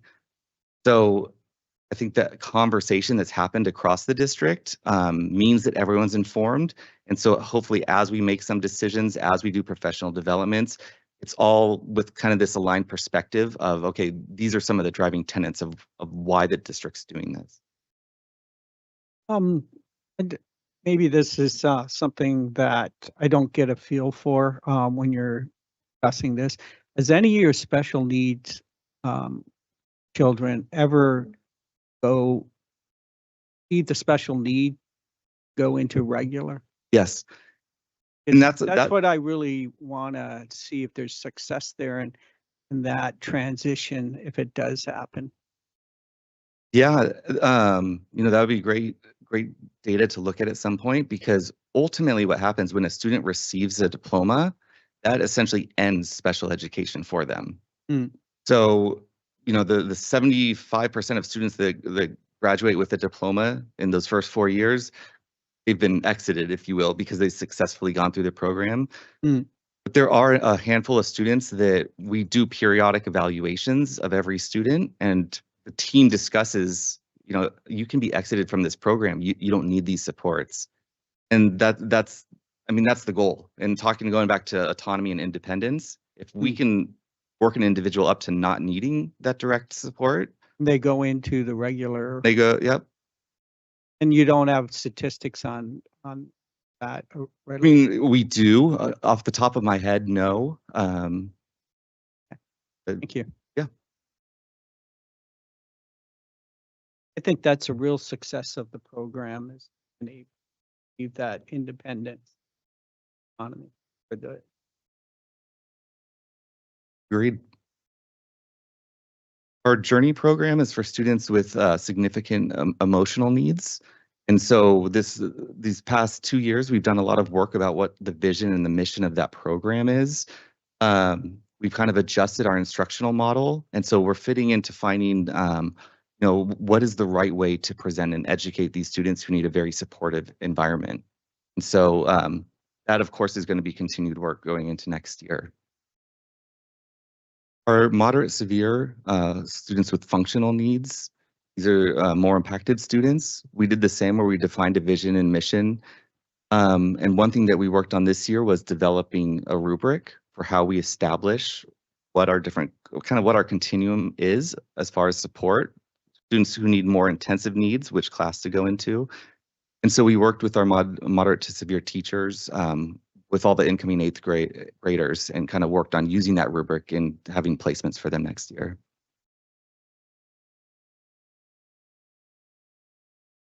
Looking at next year, kind of what the plans are for our students who are in the general education setting for a large majority of the day. They're likely either in gen ed classes or co-taught classes. That's bullet points 1 and 3.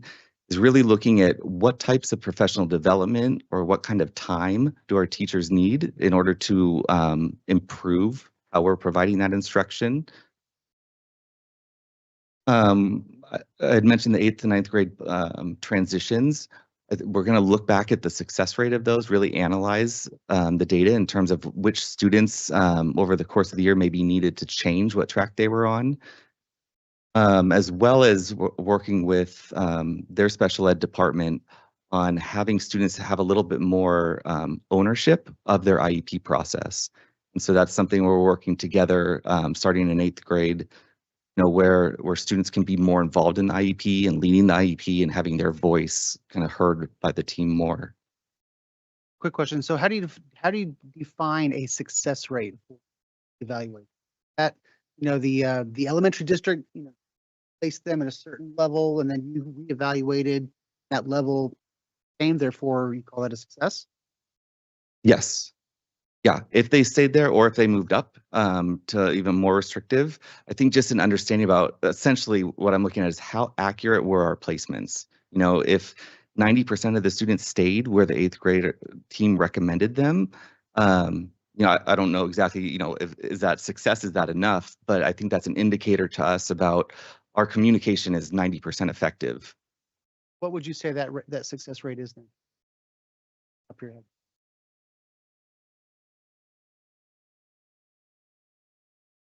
One of the challenges is if we put a student in a more restrictive setting, we don't see a lot of those students being able to get off of that track. And it's not a track, but being kind of in that setting year to year. And so what our hope is, tying it back to that least restrictive environment kind of goal and priority, is if we put them into a co-taught class and we provide the professional development and give the teachers what they need in terms of time and planning and procedure, are those students staying in those co-taught classes, or do they need to move down to the more restrictive classes? So when you say our current success rate, and maybe I use that I shouldn't have used that term. I think most students are staying where they are. I also think that we were placing students in more restricted environments than we should have been doing. Dr. Owen, I may be jumping the gun here. For bullet point 4, review support for student truancy, for student behavior and discipline. How do you manage that? Especially, do you follow the same system? Yes. So what we have now currently, or do you have a different system? Yeah, so students who are in special education are general education students first. So all of our district policies apply to them equally. But I will say for students with disabilities, them not being at school, either because they have attendance problems, because they're demonstrating behaviors or there's discipline, those are two of our biggest obstacles, as with any student, because if they're not here, then we can't help them, we can't educate them and grow with them. And so this is working with general education administration to figure out, what are we doing in terms of our practices that are supporting students returning back to school. So give me an example of like what you would do as a disciplinary action. I'm just kind of curious how you would manage. So imagine there would be different levels of that required. Right. So typical discipline would apply to any student for any school infraction that happens. There are protections for students with a disability in terms of if their behavior was caused by their disability or was a symptom of, then we have to be thoughtful in maybe punishing them for what they can't control is not the right answer. How are we either teaching skills? How are we developing a behavior plan that teaches them replacement behaviors, that reinforces them? And so it would be taking more of a restorative type of approach rather than a punitive, Well,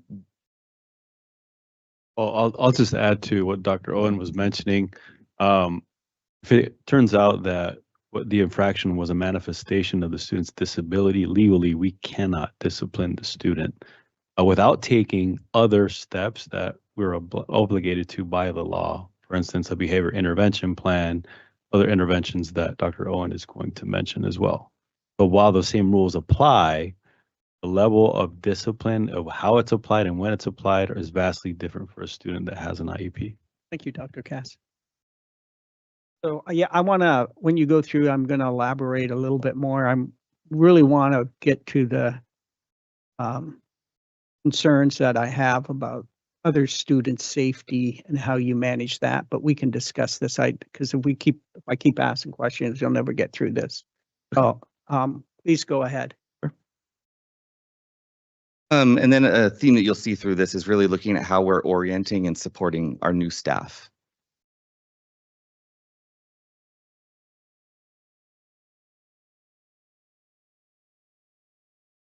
In terms of increasing support for educators, we'll go over a couple slides looking at professional development for our staff and looking at some other ways that we can support them. I did not include anything about our moderate severe programs. That's what I had referenced earlier about the Journey program and the functional skills. We're going to continue doing that work and refining kind of the track that we're on. A question, when you put special ed students in regular classes, are the teachers aware of the special ed need of that student? Mm-hmm. Have you also had any anonymous surveys that you can give out to just teachers in general, wondering like, hey, is this working? Are they finding it too disruptive to the rest of the students? Because I think one of the struggles that we have in this district is the fact that different students, whether it's a special ed student or a student that, for example, has to be expelled, really pulls down the learning from the other students in the class. And I'm wondering if there's a way to mitigate that or if that's been addressed. Yeah, so I think really the most poignant way to get at the heart of that is working collaboratively with our teachers to understanding kind of what are these challenges? How can we support students who, demonstrate different types of behaviors or different types of learning styles in a class? And so to me, I think my most direct answer is really education and support and guidance in terms of how to support the students in the classroom.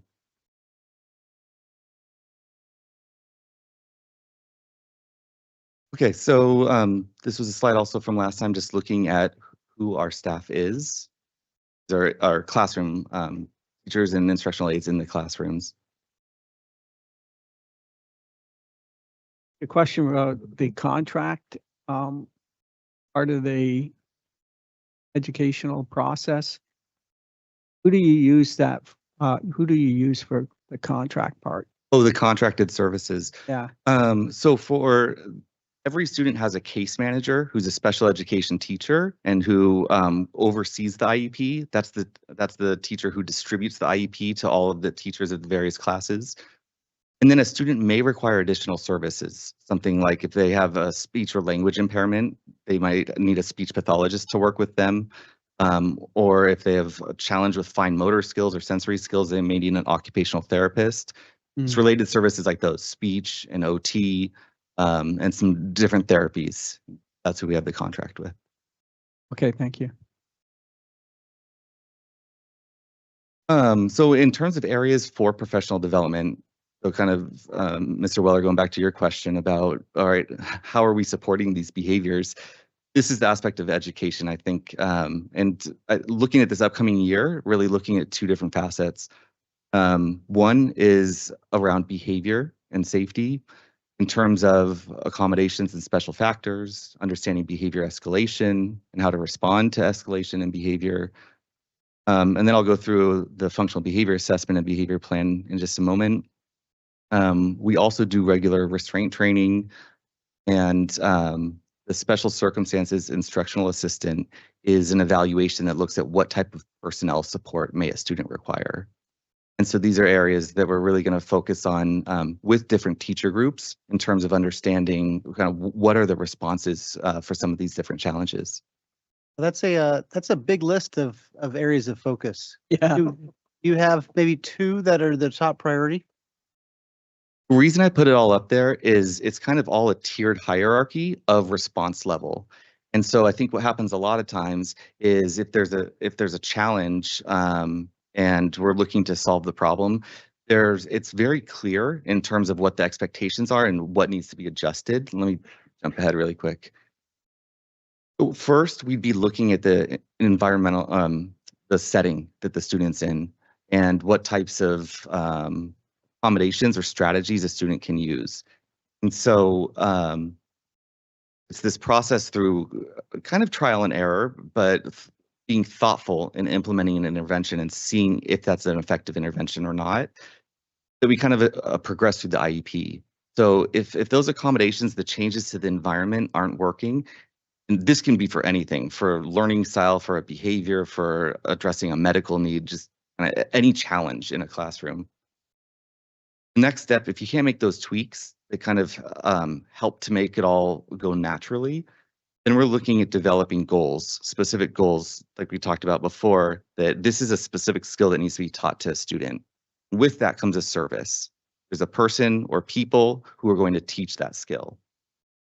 Through progress monitoring, if that's not effective, then we're looking at doing an evaluation to understand what is the function of, now this is behavior specific, but what is the function of the behavior? All behavior is communication. It's communicating a need or a want. So understanding what is the need or the want here, what is the specific, what are other behaviors that can replace that behavior? And how are we teaching that? And how are we reinforcing it? That's all through the behavior intervention plan. Sometimes that's implemented and it doesn't resolve the issue. So then it's another conversation about, let's look at personnel. Let's understand, do we need to do that in instructional assistance assessment? Do we need to look at perhaps changing the personnel involved? And through this process, it's a lengthy process where the IEP team is meeting every time. There's some of this that we just can't implement. Some things we can if it's accommodations, but the parent really needs to be on board also. And so it is a process of sitting down and evaluating progress and coming up with a new plan if progress isn't being made. And so finally, kind of if we've gone through this list, then it's understanding, all right, what is the placement? Is there a consideration for the placement of the student? That was a very long-winded way of saying that understanding, I think that whole process is important. In terms of the specific areas, if you're going to say, you know, like who needs to attend what, it's different depending on what group we're talking about. And one thing, crisis prevention restraint training. I mean, that's a touchy subject, isn't it? Yeah. There's a liability associated with that. So is all the instructors trained on how to perform that? And what is the requirement? So you're not kind of walking on that thin ice with regards to potential litigation. Yeah, it is scary. Anyone who puts hands on a student to preserve safety, which is typically, you know, if there's aggression directed at someone or significant property damage, those would be the only times that restraint would happen. They would need to be trained in this. And so this is something that we have, a lot of our special education people are trained, security is trained. And so it's a training that happens every 2 years. So I'll go back to my last question because I'm still not sure I understand the answer here. What are your top 2 and most important things that you're working? Yeah.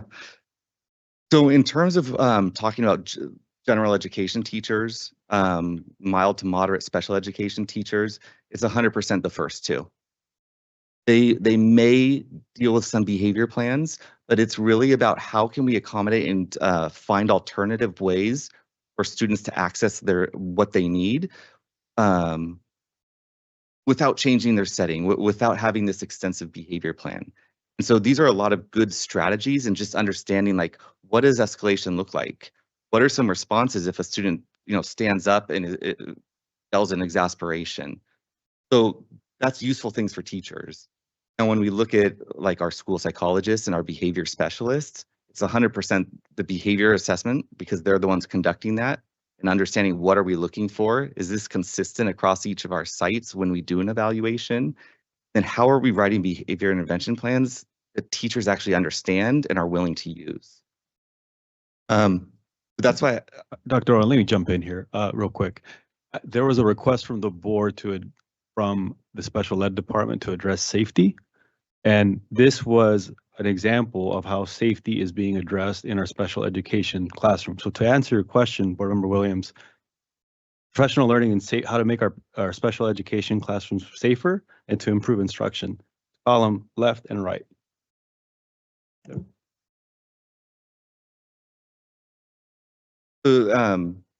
you can see in terms of instruction, we'll be focusing again on that onboarding, on orienting teachers, teaching strategies for the teachers that's applicable to. Then we're going to look at some other aspects as well.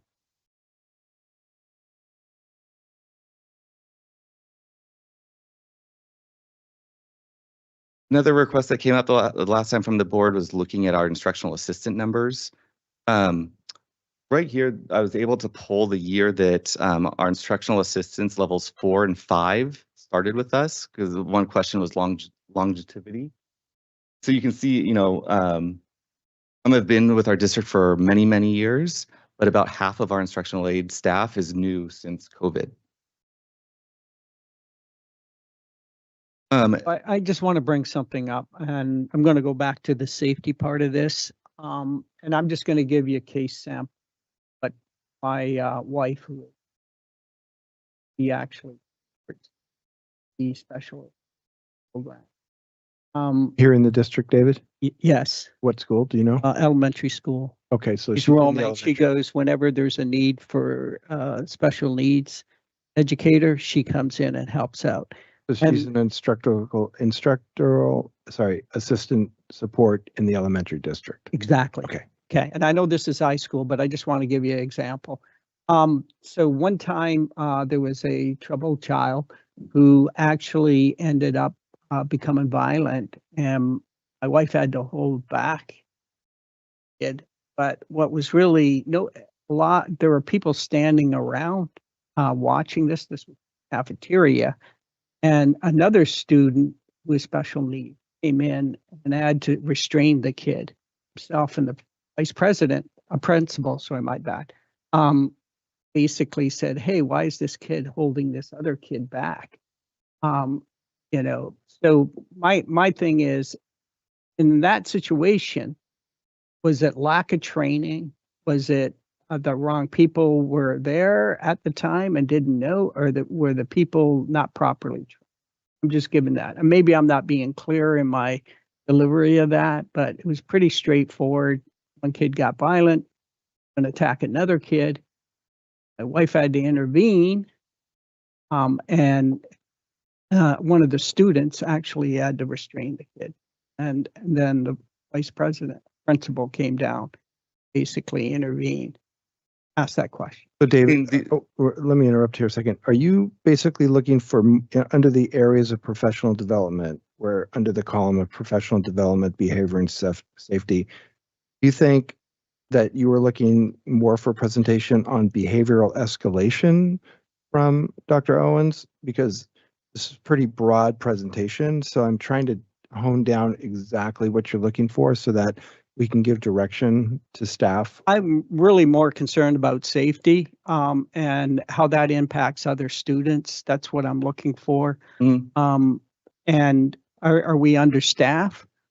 Is it lack of training? So it has to boil down to safety. Okay, so with that said, and I think Dr. Costas brings up a good point, I think that what we should do, and Dr. Owen, you can finish your presentation, but I think you should define a very specific direction for the cabinet, David, for the next meeting on what you specifically want to see. Because your point's well taken. I mean, we have things in the district that need to be improved with safety, but I think it needs to be definitely more specific of what you're trying to get to. So I thought that I made that clear when I wanted this presentation the last time. I wanted to be more specific on safety, but that's okay. No, I get that. And I'm with you, and Dr. Costas interpreted the same way. So I just want to say that we'll work on that and give that to the cabinet. Can I just add that slides 11 and 12, Dr. Owen, if you could go back, that's actually addressing safety. So I'll let Dr. Owen explain, but slide 11 on that left-hand column, those are all different ways that we try to train paraeducators, instructional aides, and special education teachers on how to address classroom safety. In particular, the example that you brought up, Dr. Vincent, but I'll let Dr. Owen maybe jump in there how it might apply on the left-hand side. Okay, gotcha. And that's why I had a hard time answering which one of these would be a priority, because it's really the full continuum of behavior that we have to understand. So in the example that you brought up, that would be relevant to behavior escalation and this crisis prevention restraint training. So I think that it's a continuum of services and understanding that in many settings, we wouldn't expect to see certain behaviors. In other settings, we would expect to see those behaviors. That's why that setting exists. And so what are we doing proactively so that our teachers, our staff, the students in the classroom all understand how to respond to certain situations? Thank you. I'm really about student safety in that, and I want to make sure all aspects, because there's certain incidents where that may occur, that where we need to make sure that our students are not in any way or in harm's way. And I understand, I can appreciate that it's a tough job and you can't predict things, but I believe some of the steps you have in place, you're able to evaluate if a student has that particular type of behavior. Is that correct? Yes, yes, there are methods for evaluating any type of behavior, which typically also includes an extensive records review. So not all the time, but many times we see that a student has a history of or a behavior, and that's where it's important that we're being proactive in understanding what are the supports and strategies that we can do before the student starts with us or that's put into a behavior plan for them that specifically address that. We anticipate a challenging behavior, and how is everyone in that setting informed about exactly what is the response? One, more importantly, is what are all the other things that we're doing as precursors up to that behavior? There are triggers, there are antecedents that can make a behavior happen very quickly or that can build. And so it's in really understanding what does that specific individual need in order to help accommodate setting, accommodate adult responses to him, and prompts for a different behavior. I'm really big on preventative and predictive models. And that's why I'm concerned to see that do we have a predictive model? And is that predictive model covered under the professional development, behavior, and safety? Or is it based on the behavior escalation or functional behavior assessment? I see. So I would say it's really Wait, real quick, I'm going to interject here because it's 8 o'clock and we've been on this for over a half hour. What I want to do here in the next couple minutes is take a 5-minute break, and then we can sort, because David, we may have to schedule like in a continuation because there's like another 6 or 7 slides here and we're getting kind of deep on this. Would it be okay to let Jeremy finish his thought here and then we take a 5-minute break and sort out how much more we want to do tonight? Sure. Okay, that works. Thanks. Thank you. I bring up a long list of interventions here because there's not ever one thing that's going to fix it. It takes an IEP team, which is the student's parent, teacher, general education teachers, the related service providers, to be thoughtful and knowledgeable about what are the challenges that the student may have, what are the behaviors that they may have. But when you say being predictive, we can do that because they have a whole team of people. And so if we do have a behavior that's a cause for concern, if we have a cause for safety, it's about getting that team together to say, where are we in kind of our hierarchy of interventions? Have we started here? Have we thought about doing an assessment to evaluate this? Does the student even have a behavior plan? So these are all the questions that an IEP team works through. And our special ed staff understand kind of this hierarchy of interventions. But I think it's really beefing that up so that it's substantive when they're having a conversation about it. Thank you. All right, so I'm going to call for a 5-minute break as long as everybody's okay with that. And then when we come back, David, you and Jeremy maybe talk during the recess about how much more we should go over tonight. Okay, thanks. We'll take a. I can say that right now. He can finish up and we can talk later that. So I'd rather just finish up. Well, after we okay, take we're a break. We're going to take a 5-minute break.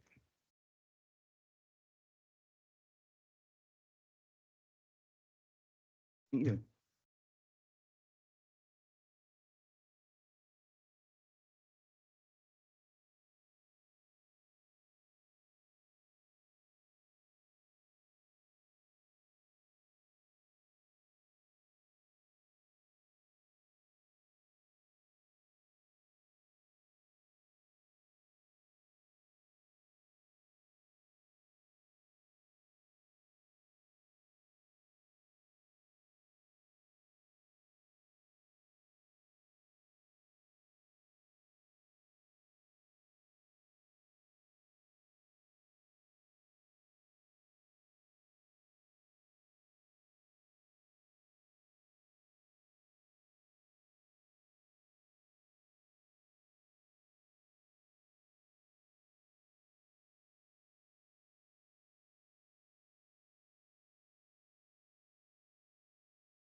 subject matter to cover.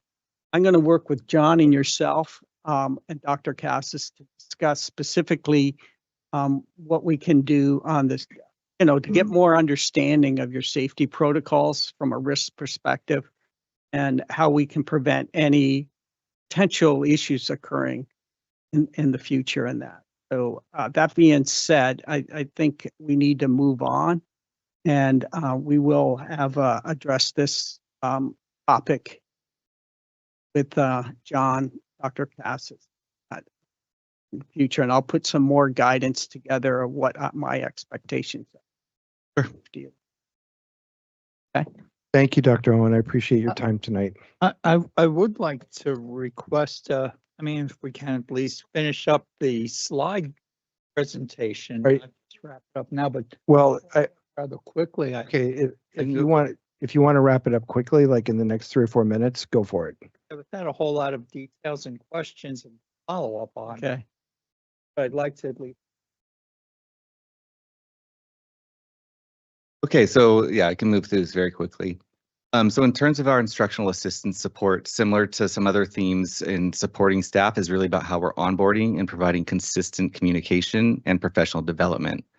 I think a lot of the questions that we've had about behavior and some of these other safety, it's really about how we're being responsive, how the staff is informed, and how we're communicating with each other. So I'm hopeful that through opening up these conversations, through opening up these trainings, we all have an equal knowledge base, so it's a little bit easier to work together. Along those same lines, our special education administration, we have a program specialist at each of our comprehensive high schools, and we're going to be working collaboratively to have a uniform type of professional development sequence that we can provide to teachers that really focuses on best practices, legal considerations, and is much more practical in how to write IEPs and progress monitor. And then finally, I spoke earlier about relevant learning experiences.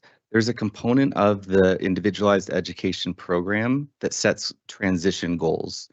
And essentially what it boils down to are asking questions about what does an individual want to be when they graduate from high school? What do you want to be when you grow up?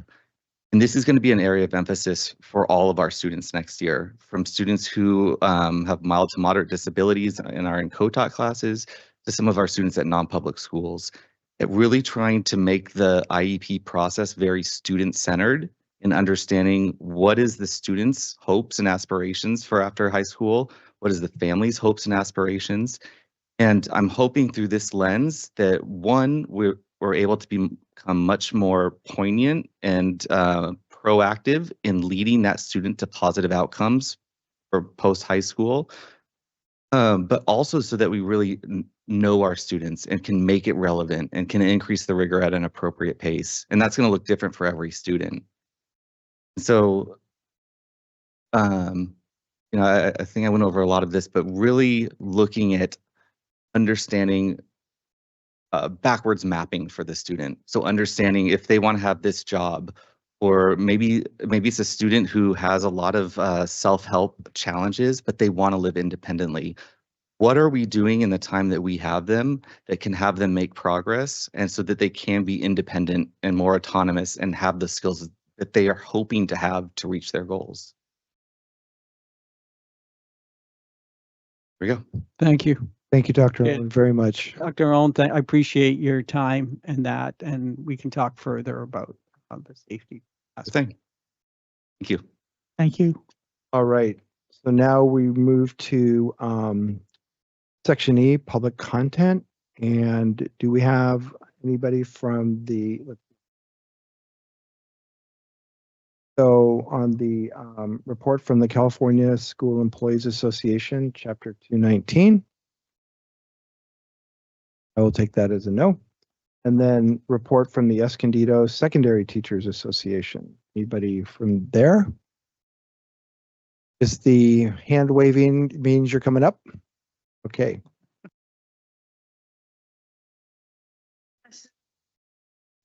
I just got new contacts, so I know what your pain is. All right.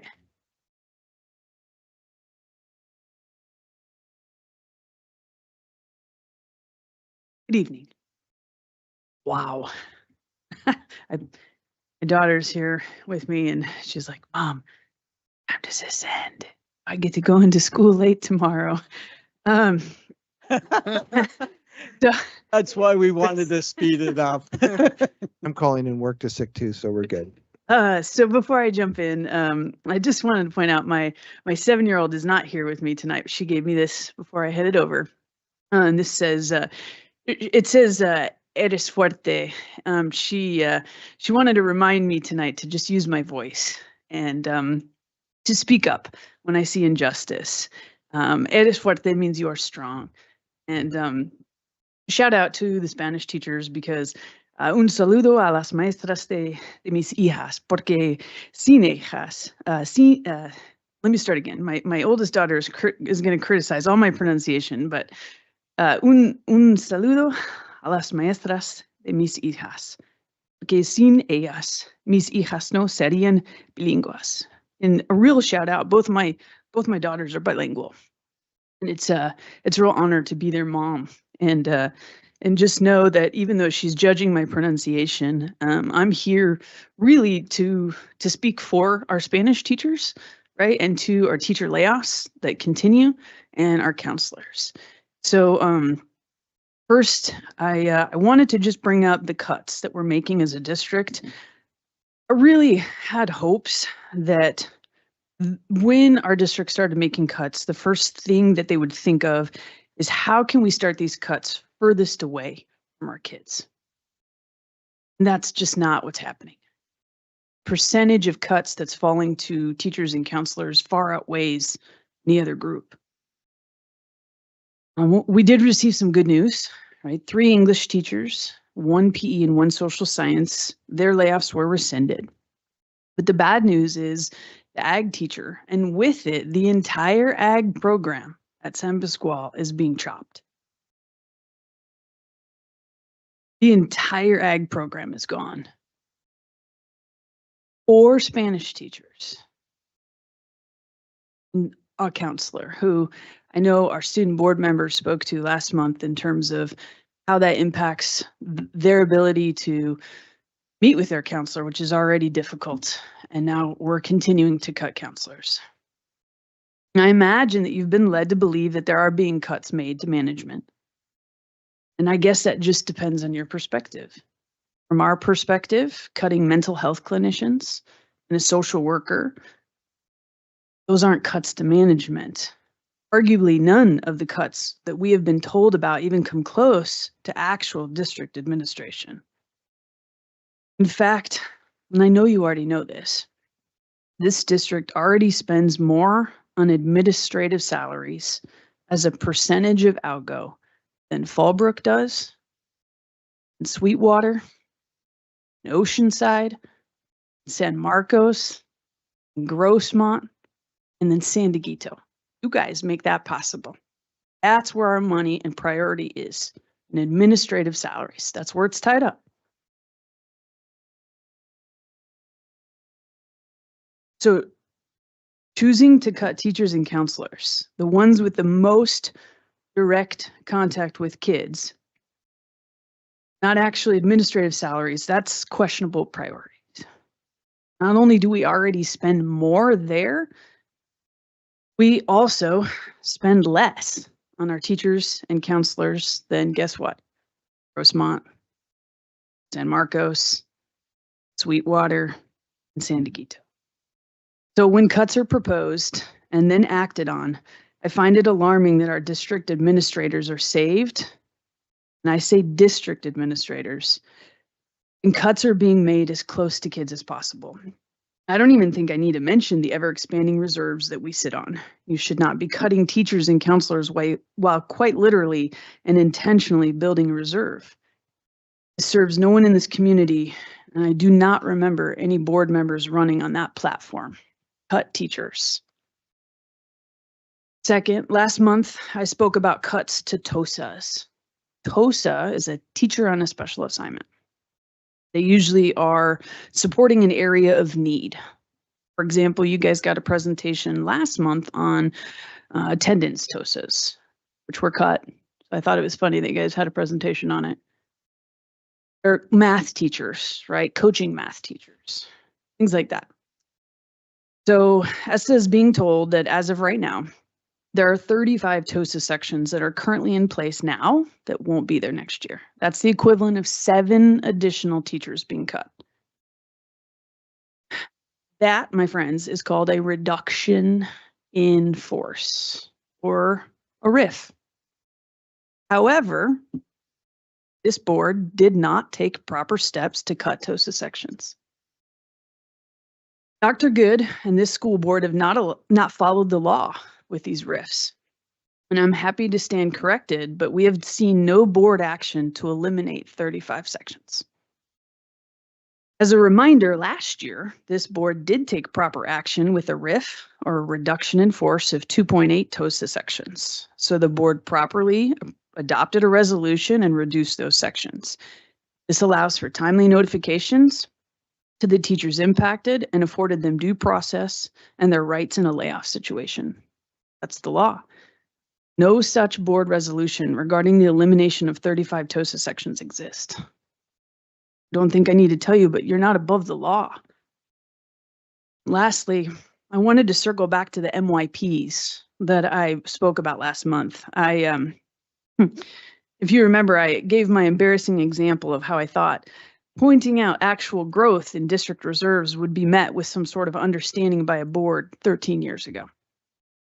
I specifically mentioned that there was a 17, 20, and 27% increase when I looked 13 years ago. There was increase, the district gained, and I just kept thinking MYPs cannot be how we decide cuts. So in case you're wondering, I looked at the second projected year in the MYP from 22-23. So what that means is I was looking at the projection for this year, right? So 2 years ago, what was the projection for right now? It was projected to have an ending fund balance of 28 million change. That was the projection. The actual amount was about 51 million. So you certified that document in March. So that's a difference of a gain of $22.5 million.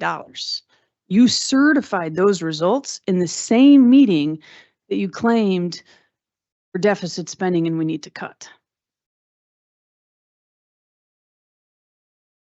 If you're following along, it doesn't make sense. We're not deficit spending, yet you're cutting teachers, you're cutting counselors, you're not cutting people further away from the classroom. Proving once again that projections in MYP is always going to project deficit spending. I have never seen an MYP not say the sky is falling. And yet, every time we gain, tremendously gain, to the tune of a reserve 28% over the legally required limit.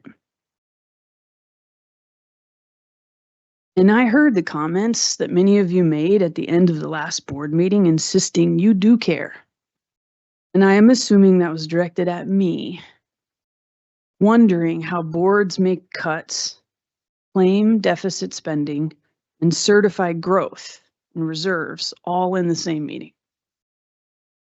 What makes me sad is that people who do care don't have to let people know that they care. They show us with their actions. Thank you.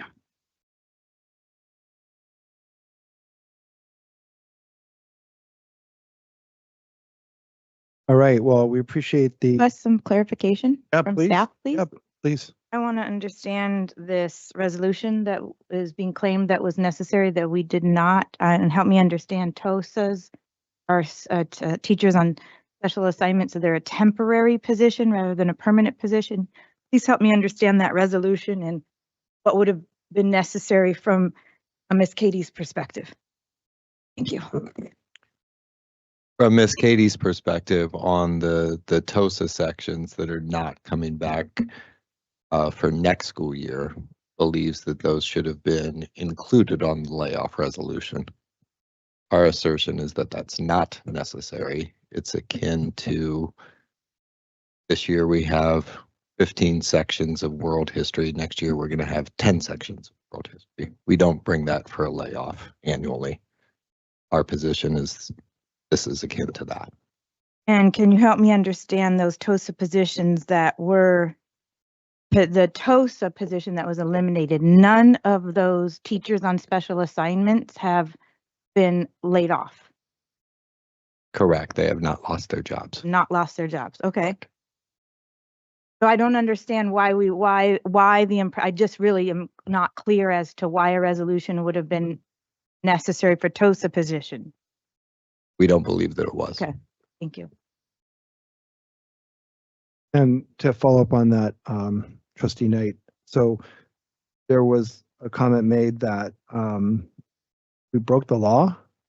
And so I don't know if that's something that needs to be fact checked and brought up next month, because that's a pretty dramatic statement.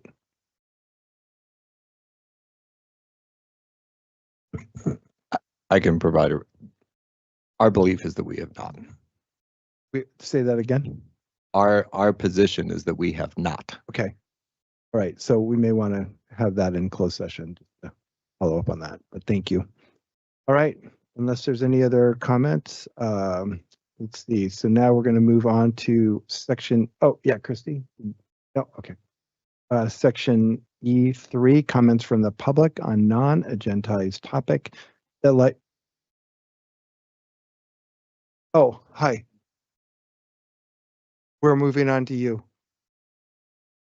I do need to read something before you get to speak. So thank you for being patient.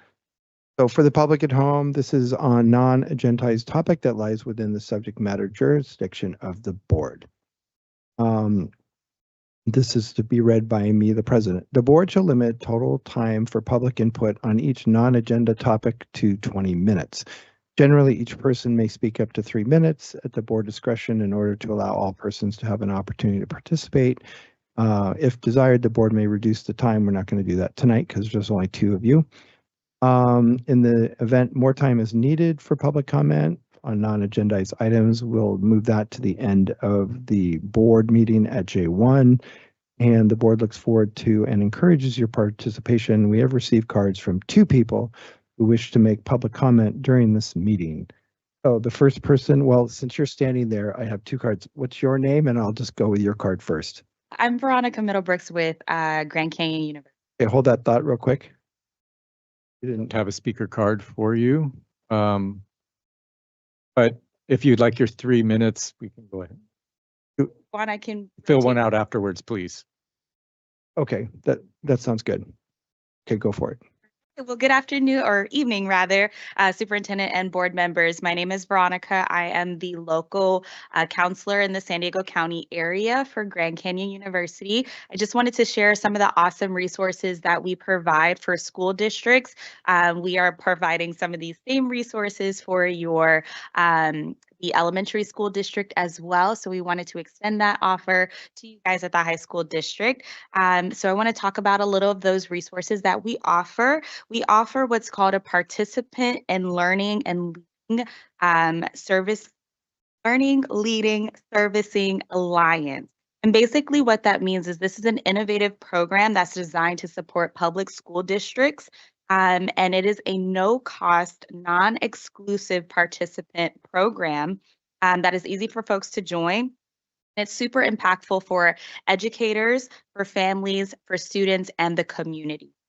There are a number of different benefits in here, and I'll read off just a few of them that are super highlighted that a lot of our other school districts have been working with. I saw some familiar faces, but I think they had to head out. We worked with Escondido Charter High last year, and it was a real success working with Leslie and providing some of those benefits that we offer. So some of the benefits are discounts on tuition, which could range anywhere from 5% for faculty, staff, board members, as well as spouses of any faculty, staff, or board members. That's certificated and classified staff, and then their spouses as well. And also parents of students who go to the schools that are within your So that's a really cool one. We also offer paraprofessional support for any paraprofessional that you guys have that's employed with your district. We offer a 32% off tuition scholarship for those who are seeking an initial teacher licensure scholarship or initial teacher licensure program at the bachelor's level. If they're looking to go and get a master's level degree, it's a 25% scholarship. We also offer a number of different scholarship opportunities for our traditional age students who tend to go to our campus that is located in Phoenix. And we have just launched our Canyon Rising, which provides 100% tuition coverage. They still have to pay room and board and meal plans and things of that nature, but this is the first year that we're offering that. We don't have a football team because we believe in making sure that affordable education is something that students can have. And then also we provide Canyon professional development. So we want to make sure that we're professionally developing our staff members as well as our teachers. I have a folder here for the superintendent to review a couple different items for you guys to see what all we provide as far as professional development. I sat and listened in on quite a few things, and we actually can help with a lot of that. So thank you all so much for giving me the opportunity, and I appreciate it. Veronica, thank you. Definitely be in touch, at least with me. You can find me on the site. My son actually is going to GCU in the fall as a teaching, and my niece, his cousin, graduated from GCU and teaches at Charter. So your guys are having impact in the district, and I think it would benefit us to get a full presentation from you, not 3 minutes. So thank you. Yeah, just leave it with Rita, and then thank you. All right, so the next speaker is going to be Ava Contreras. Thank you for being patient. Ava, you get to chat now. Hello, everybody. I will be reading a letter on behalf of a staff member at Escondido High School named Tom Winter. He really wanted to be here today, but he had some malfunctions with his electronic wheelchair, so he couldn't make it. I'll be reading his letter for him. Thank you. Dear board members and cabinet, I'm writing this letter with the hopes that you would consider reinstating the position of a classroom laboratory assistant in the Learning Center next year for Ms. Eva Rios, specifically at Escondido High School. I've had the pleasure of working closely with Ms. Rios in her role as a classroom laboratory assistant, and I can confidently attest to her exceptional qualities and invaluable contributions to our educational community. Ms. Rios has consistently demonstrated a remarkable ability to adapt and excel in an ever-changing educational landscape. Her versatility and willingness to go above and beyond her designated responsibilities have made her an indispensable asset to our team. Allow me to highlight some of her outstanding qualities and accomplishments. Bilingual communication. Ms. Rios has played a crucial role in bridging the communication gap between our school and Spanish-speaking parents. Her ability to translate effectively has significantly improved our parent outreach efforts and fostered a more inclusive educational environment. This is a huge help, specifically since my Spanish-speaking ability is limited to ordering food and asking where the bathroom is. 2, technical proficiency. When our site lead was temporarily unavailable, Ms. Rios stepped up admirably, assisting students with navigating complex educational platforms such as Ingenuity and Synergy. Her technical acumen and patient guidance ensured that our students should continue their learning without interruption. 3, adaptive and initiative. In the face of the rapid shift of online education, Ms. Rios has shown remarkable adaptability. She has not only embraced new technologies, but has also taken the initiative to help both students and staff navigate this new terrain, demonstrating her commitment to continuous learning and improvement. 4, empathy and support. As a teacher with special needs, I can personally attest to Ms. Rios's invaluable assistance. Her thoughtful support and proactive approach has been instrumental in helping me adapt my teaching methods and maintain an effective learning environment to our students. 5, dedication to student success. Ms. Rios consistently goes above and beyond to ensure that every student has the support they need to succeed. Her patient and nurturing approach has helped countless students overcome challenges and achieve their academic goals. Ms. Rios's contributions extend far beyond her job description. Her presence in our school has fostered a more inclusive, efficient, and supportive learning environment for our students and staff alike. Her exceptional interpersonal skills, coupled with her technical proficiency and unwavering dedication, We would be doing a disservice to our students and our district by eliminating this position. Please do not hesitate to contact me. Thank you for your time. Thank you. Next speaker will be May Fay.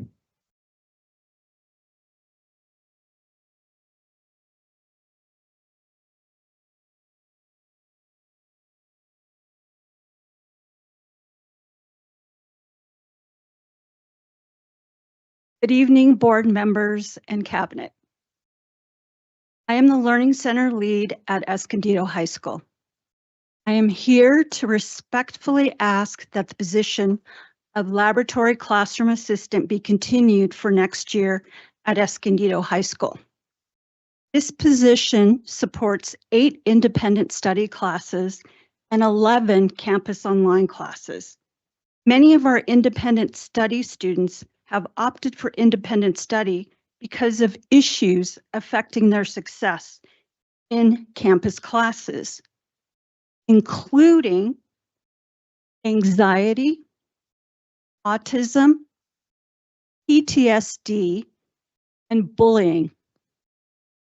Most of our campus online students are behind on credits for graduation.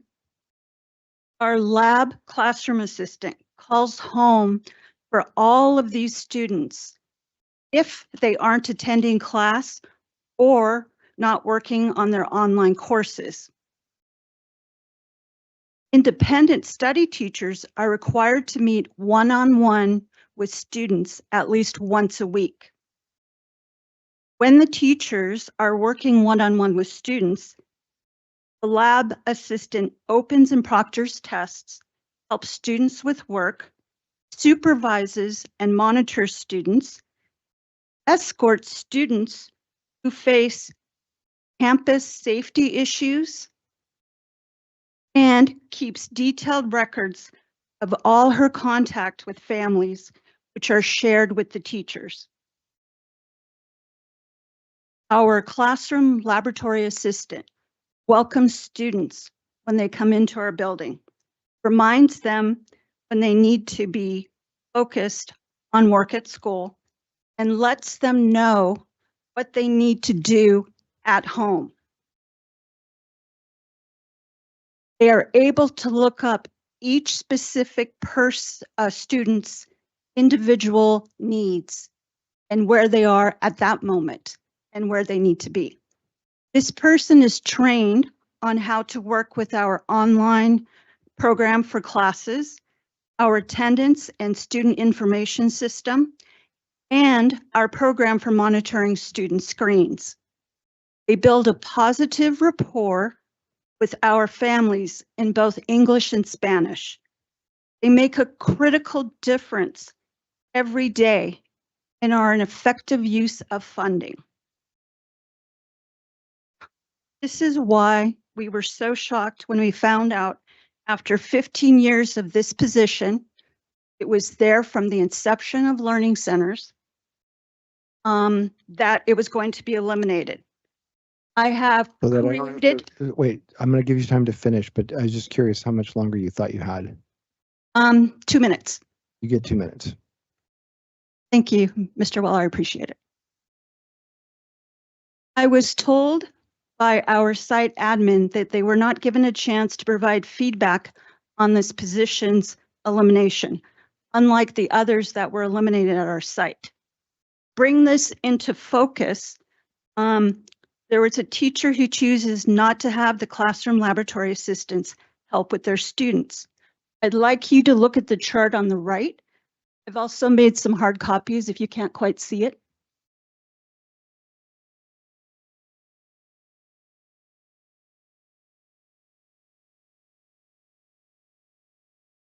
You will notice that last year, 23-24, that our students had, who, with the help of our classroom assistant, yes, 95% were attending 95% of the time. Without the classroom lab assistant, the number last year was 69.5. So when she was there, she equated an additional funding of $151,844. The teacher who didn't have her assistants, their 69.5, lost us about $59,000. This year, we are up to 98.7%. And this is just through March, because obviously we're not at the end yet. But our funding that she has been able to create above the person without the assistance was $158 or $158,551 approximately. The person without her assistance was at 61.5%, or a loss so far of $46,351. I think these numbers are really clear and good, but I do have to ask you that your time is up. Sure, no problem. I appreciate it. We have handouts for you, and I have some specific examples, and I also made copies of the letters that people wrote in support of continuing our classroom lab assistant. Okay, I respectfully and thank you so much for your time. Please reconsider, because she does make a difference, or the person in this position makes a difference every single school day. Thank you.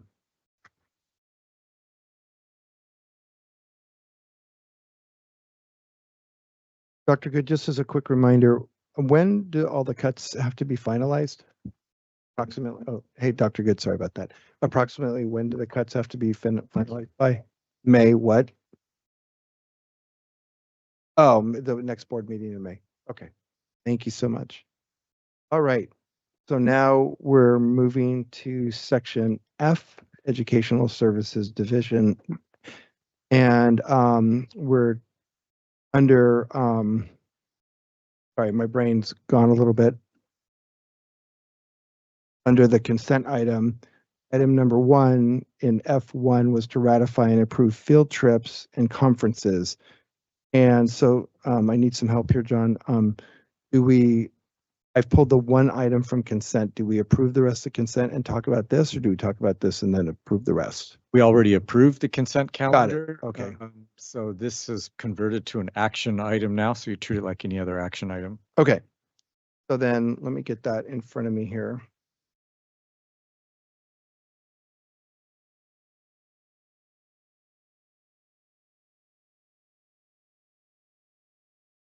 So what I wanted, the reason why I pulled that item, well, one, sadly, that conference already occurred and people went.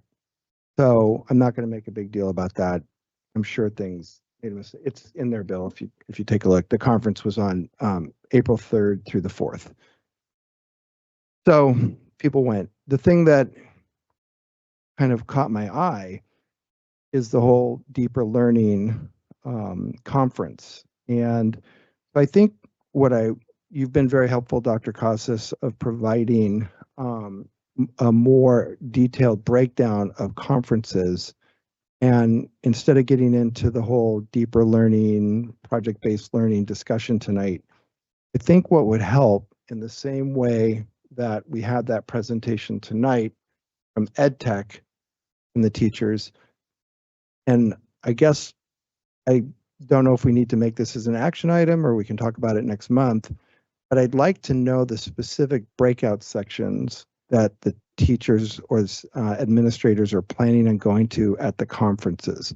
And I don't know if everyone needs to, but I have some definite concerns of like the deeper learning conferences and other very radical breakout sessions that are there. So I appreciate your patience dealing with me as I have concerns about this, and I'm not trying to bury the staff in saying every breakout session, but on certain ones, I think it'd be important to know what was the breakout session and what did they learn.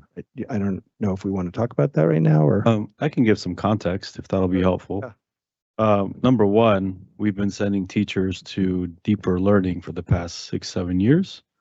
Most of the teachers that attend are from Del Lago Academy. The Deeper Learning Conference mainly focuses on giving teachers tools to implement project-based learning.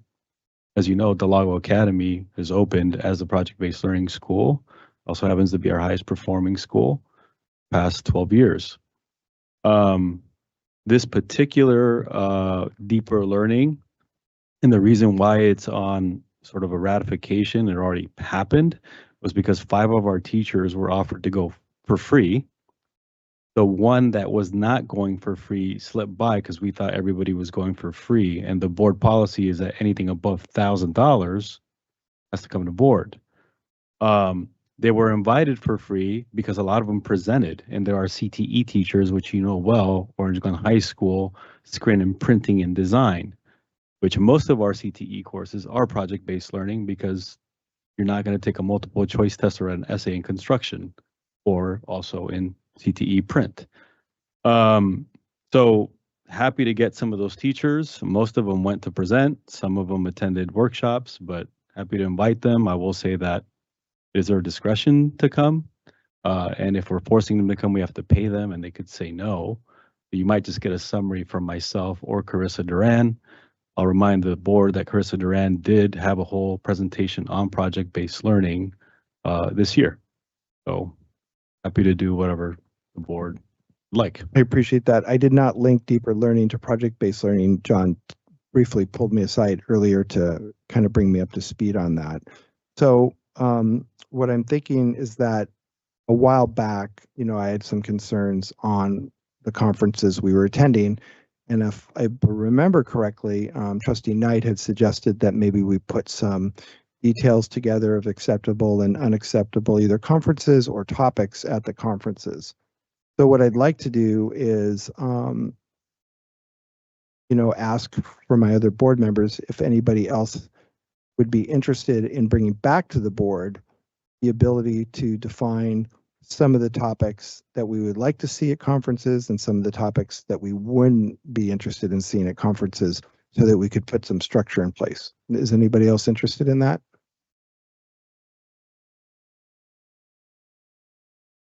As I recall, a couple of months ago, we did this. We had this conversation and there was guidance in a policy, and I can't remember the policy number, right? But there was some framework or guidance around conferences and attending and what would rise to the level of something that comes forward. And I think there was a very strong paragraph in there that John recommended, and I recall us being comfortable with that. Again, I'm not in the position or feel in the position to micromanage every single conference.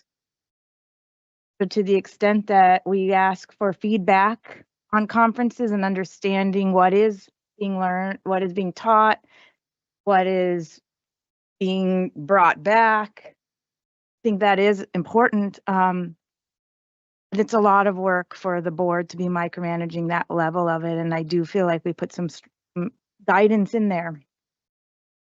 I think a lot of these terms, deeper learning, social emotional learning, some of these terms that are a little out here, really hard maybe to define what exactly does that look like, makes it hard for a board to understand, like, what is deeper learning? What does that mean?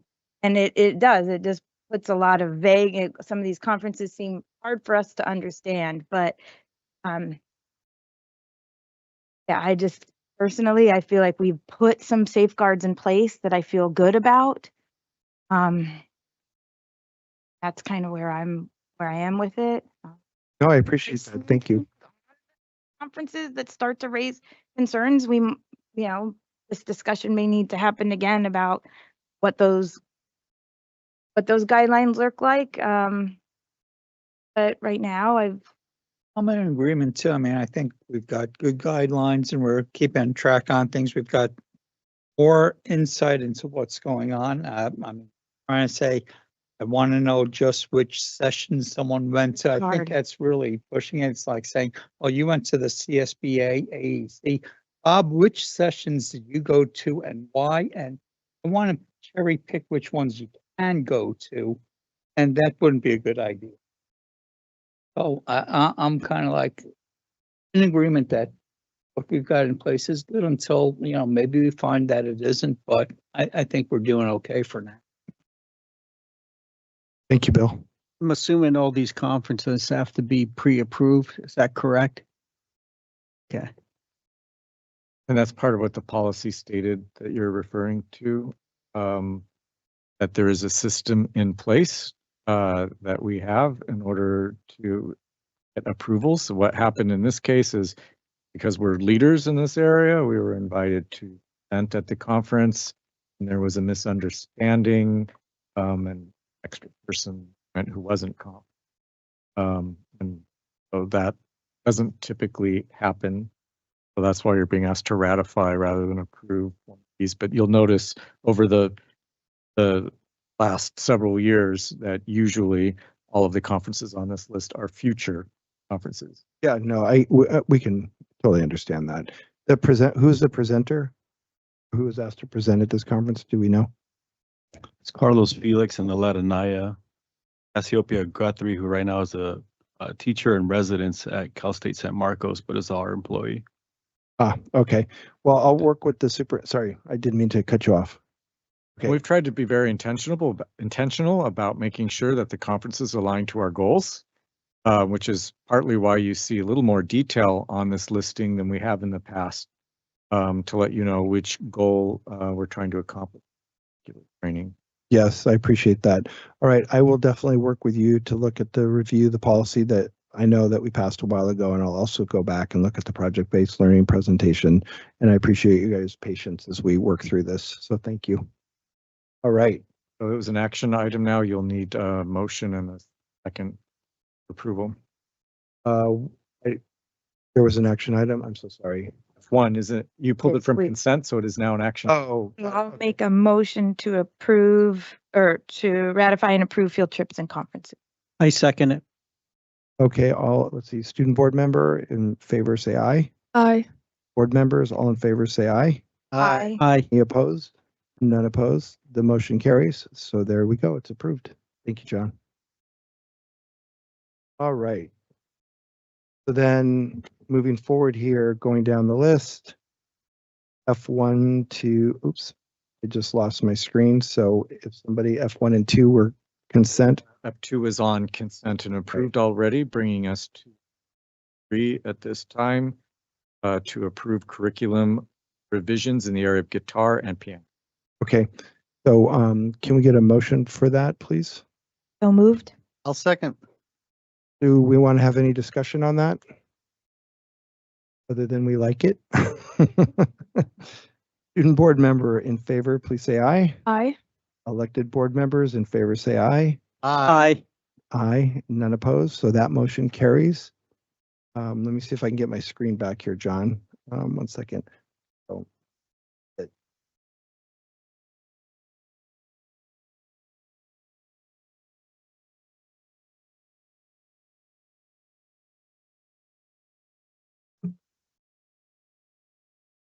Because you're using Microsoft Edge. Chrome. Are you serious? Since my vice president has attitude on that while I'm getting my screen back, Ryan, can you read the next one, please? 'Cause I have lost my screen. I am going back to sign into Board Docs.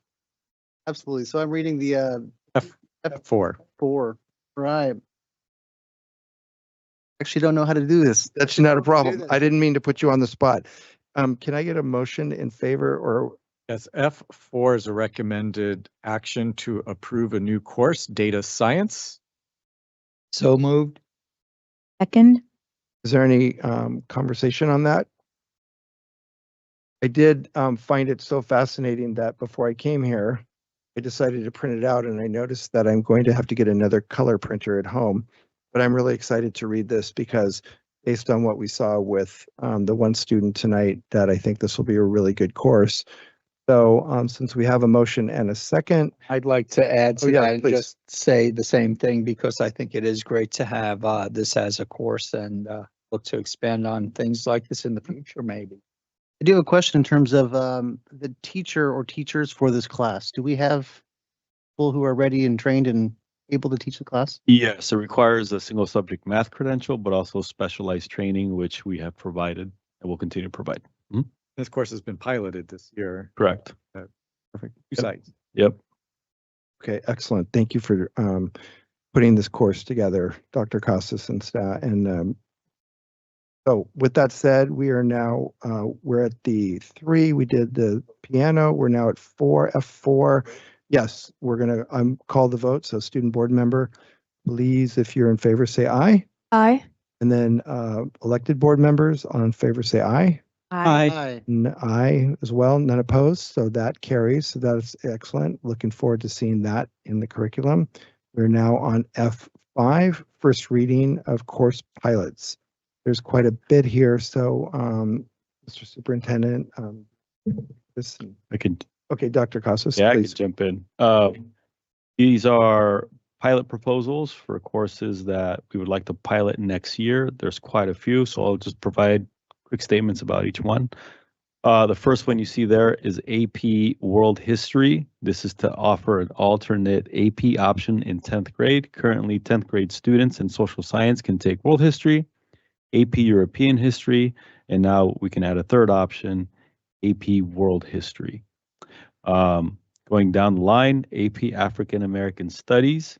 Our hope is to offer an alternate way to meet the ethnic studies graduation requirement if we get students after 9th grade enrolled in our district. As you'll learn later, and as we've been talking about, ethnic studies is proposed to be offered in English 9, English 9 ethnic studies. So we need to have viable options for students that enroll in our district after 9th grade. So we would like to take the opportunity to pilot AP African American Studies for students that enroll with us after 9th grade.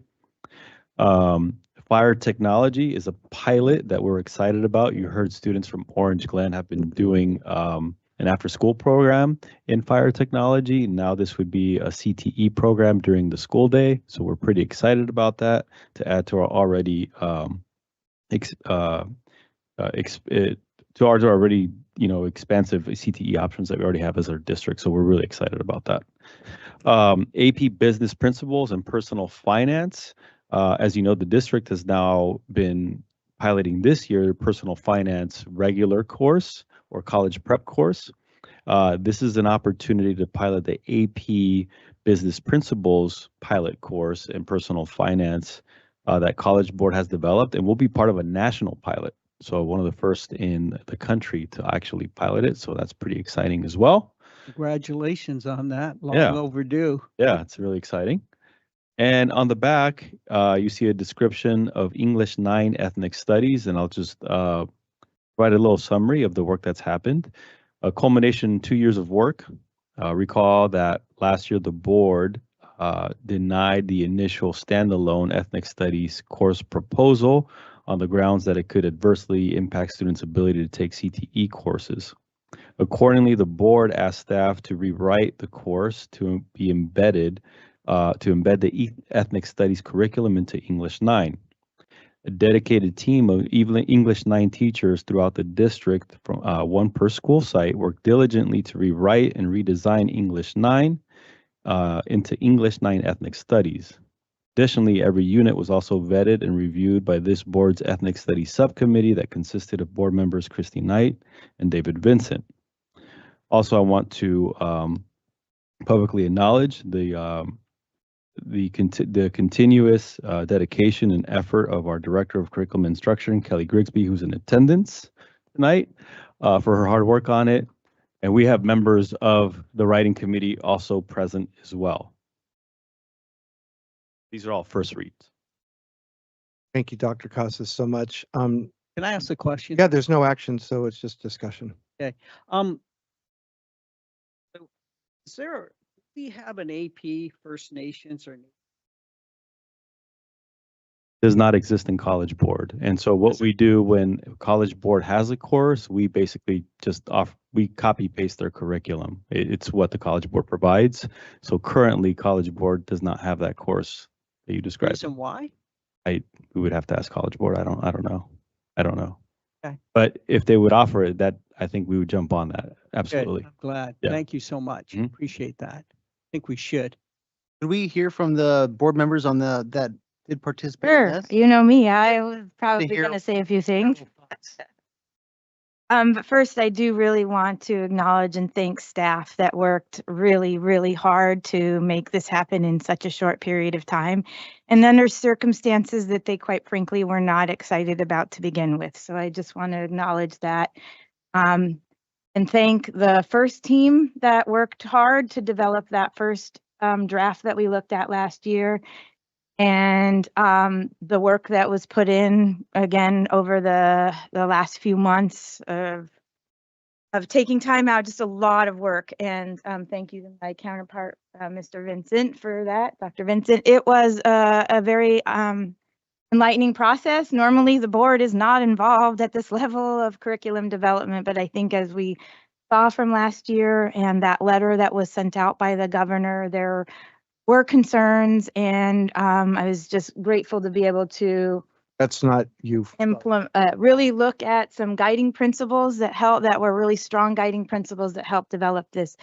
I'm hopeful that the English teachers really enjoyed the process of redeveloping English 9. Maybe that hadn't been done in many, many years, so I'm hopeful that was fun. There's been new materials, I think, brought forward, but it was great to see that process of how things are vetted and looked through. And then this will be a pilot, so I'm excited. My son will be a freshman at San Pasquale, so I'm hopeful he'll be in that English 9 pilot. But I'm also very proud of the hyper local focus that we took by really incorporating a lot of Escondido's history and how that relates to our local ethnicities and the kids in our community, so that they really see themselves the way we intended through this curriculum. Coming from a place of empathy, I think that's really embedded empathy throughout the entire curriculum. So just really proud of what we've created, and hopeful the board is now kind of why we really, maybe I dug my heels in, and it may have not been as clear as to why, but I'm hopeful now that there's some more clarity and just appreciation to everyone for this entire process. And I think we're ahead of the game. There's a lot of districts that are going to be in lawsuits over this and all kinds of mess, but I think we've done a really good job. So thank you. I just got to add that my same opinion that you just expressed. It was great working with the team, and that I think we went over a lot of material. And the good part of this was it was a learning curve for me of how much effort's put into a curriculum. I don't know if you realize that there's a lot of effort. So my hat goes off in admiration for the English teachers and the second group that actually developed the baseline for this. But the best part of this is it's based on local history and that and our community and that gives a better optics of how our community developed and helped to the growth of Escondido and how they contribute to trial and tribulations and that. So that being said, we did, Ryan, to answer your question, I'm glad you asked it. We did do a lot of due diligence. We reviewed the data. We actually looked at all the links. We went through, and we didn't use AI, by the way. I'm sure you're going to do that. You should have. But we did. Actually, I take that back. I did. I'm going to be transparent. There was one section where I used AI to see if there was a bias in the list of suggested females to explore during one section, and AI pointed that there could have been a slight bias, and perhaps we looked at, and I brought that back, and I just said, just from a very basic AI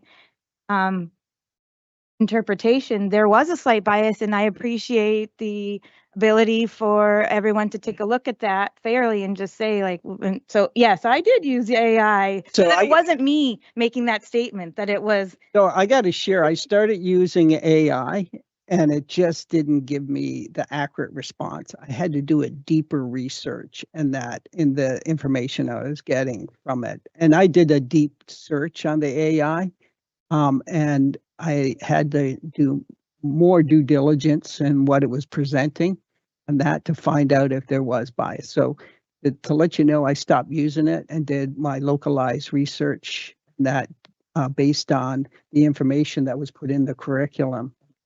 So that being said, I think the group assembled a really good course, and I want to appreciate everybody's support in that.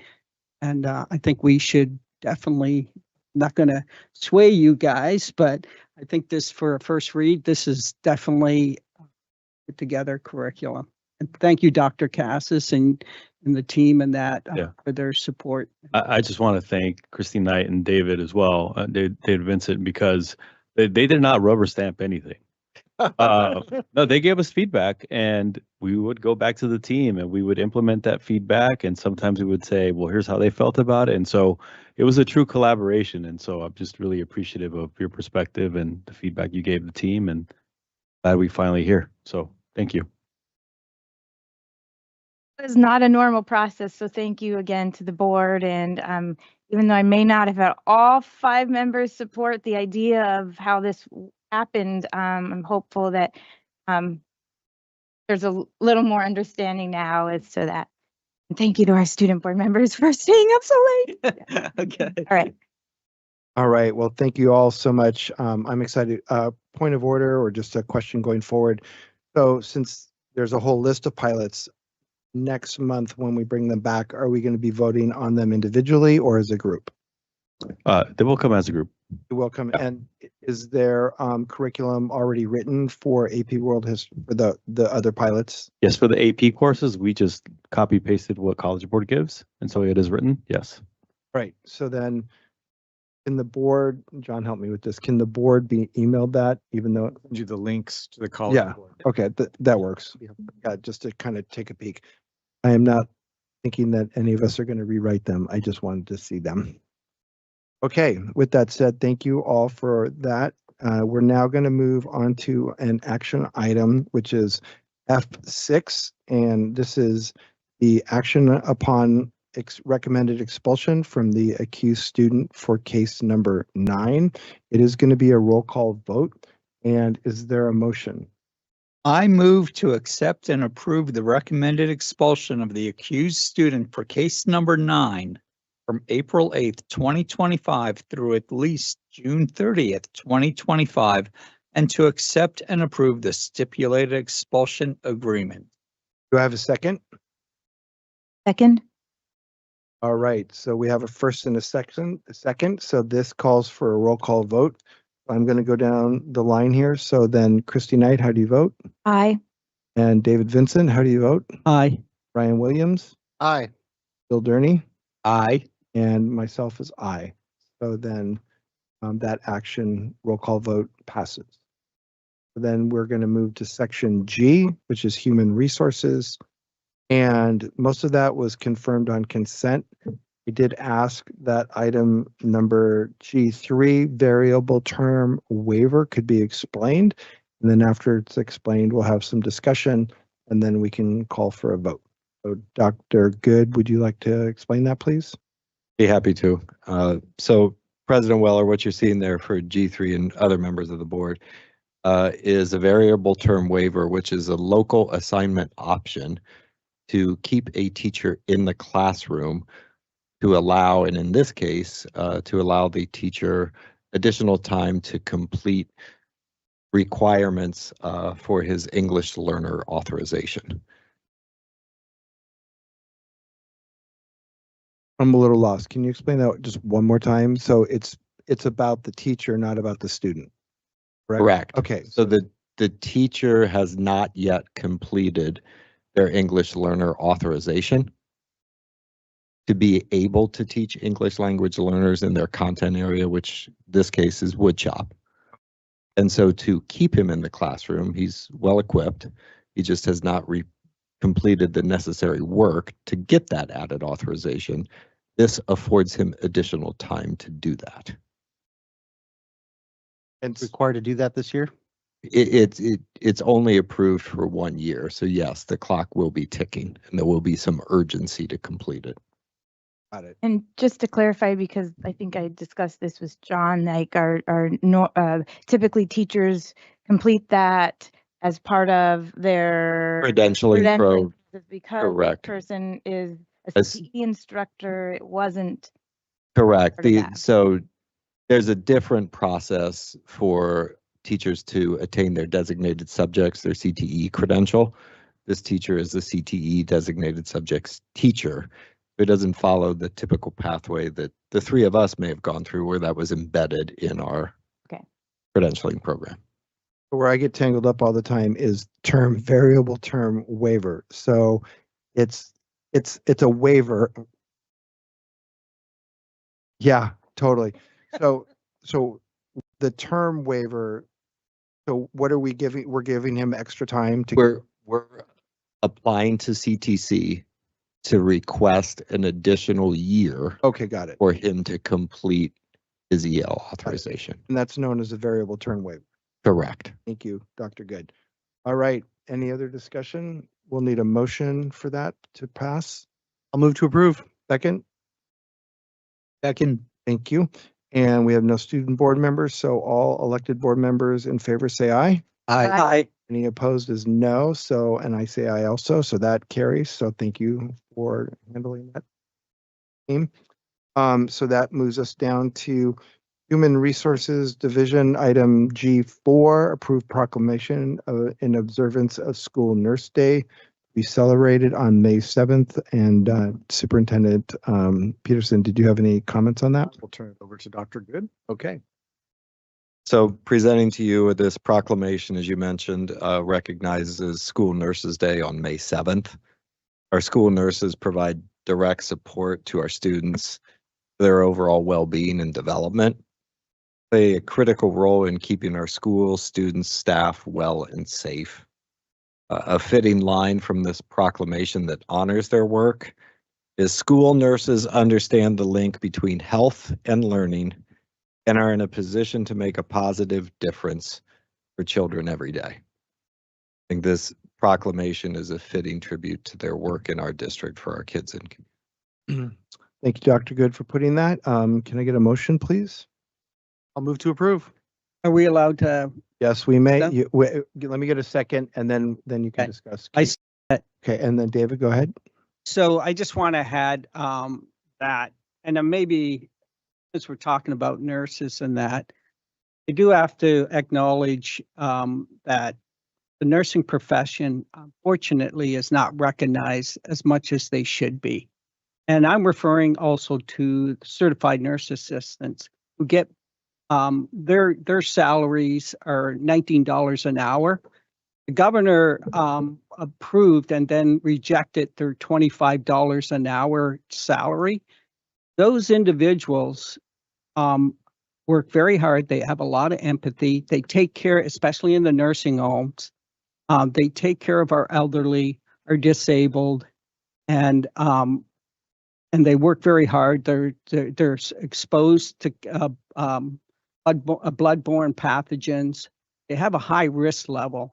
And I feel that they've been done an injustice by not getting $25 an hour like the governor promised and took that away from them.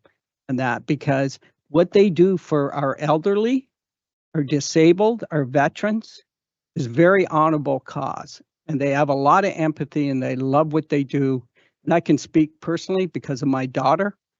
She comes home, there's times she's cried because one of her patients passed away. So it's a very emotional job.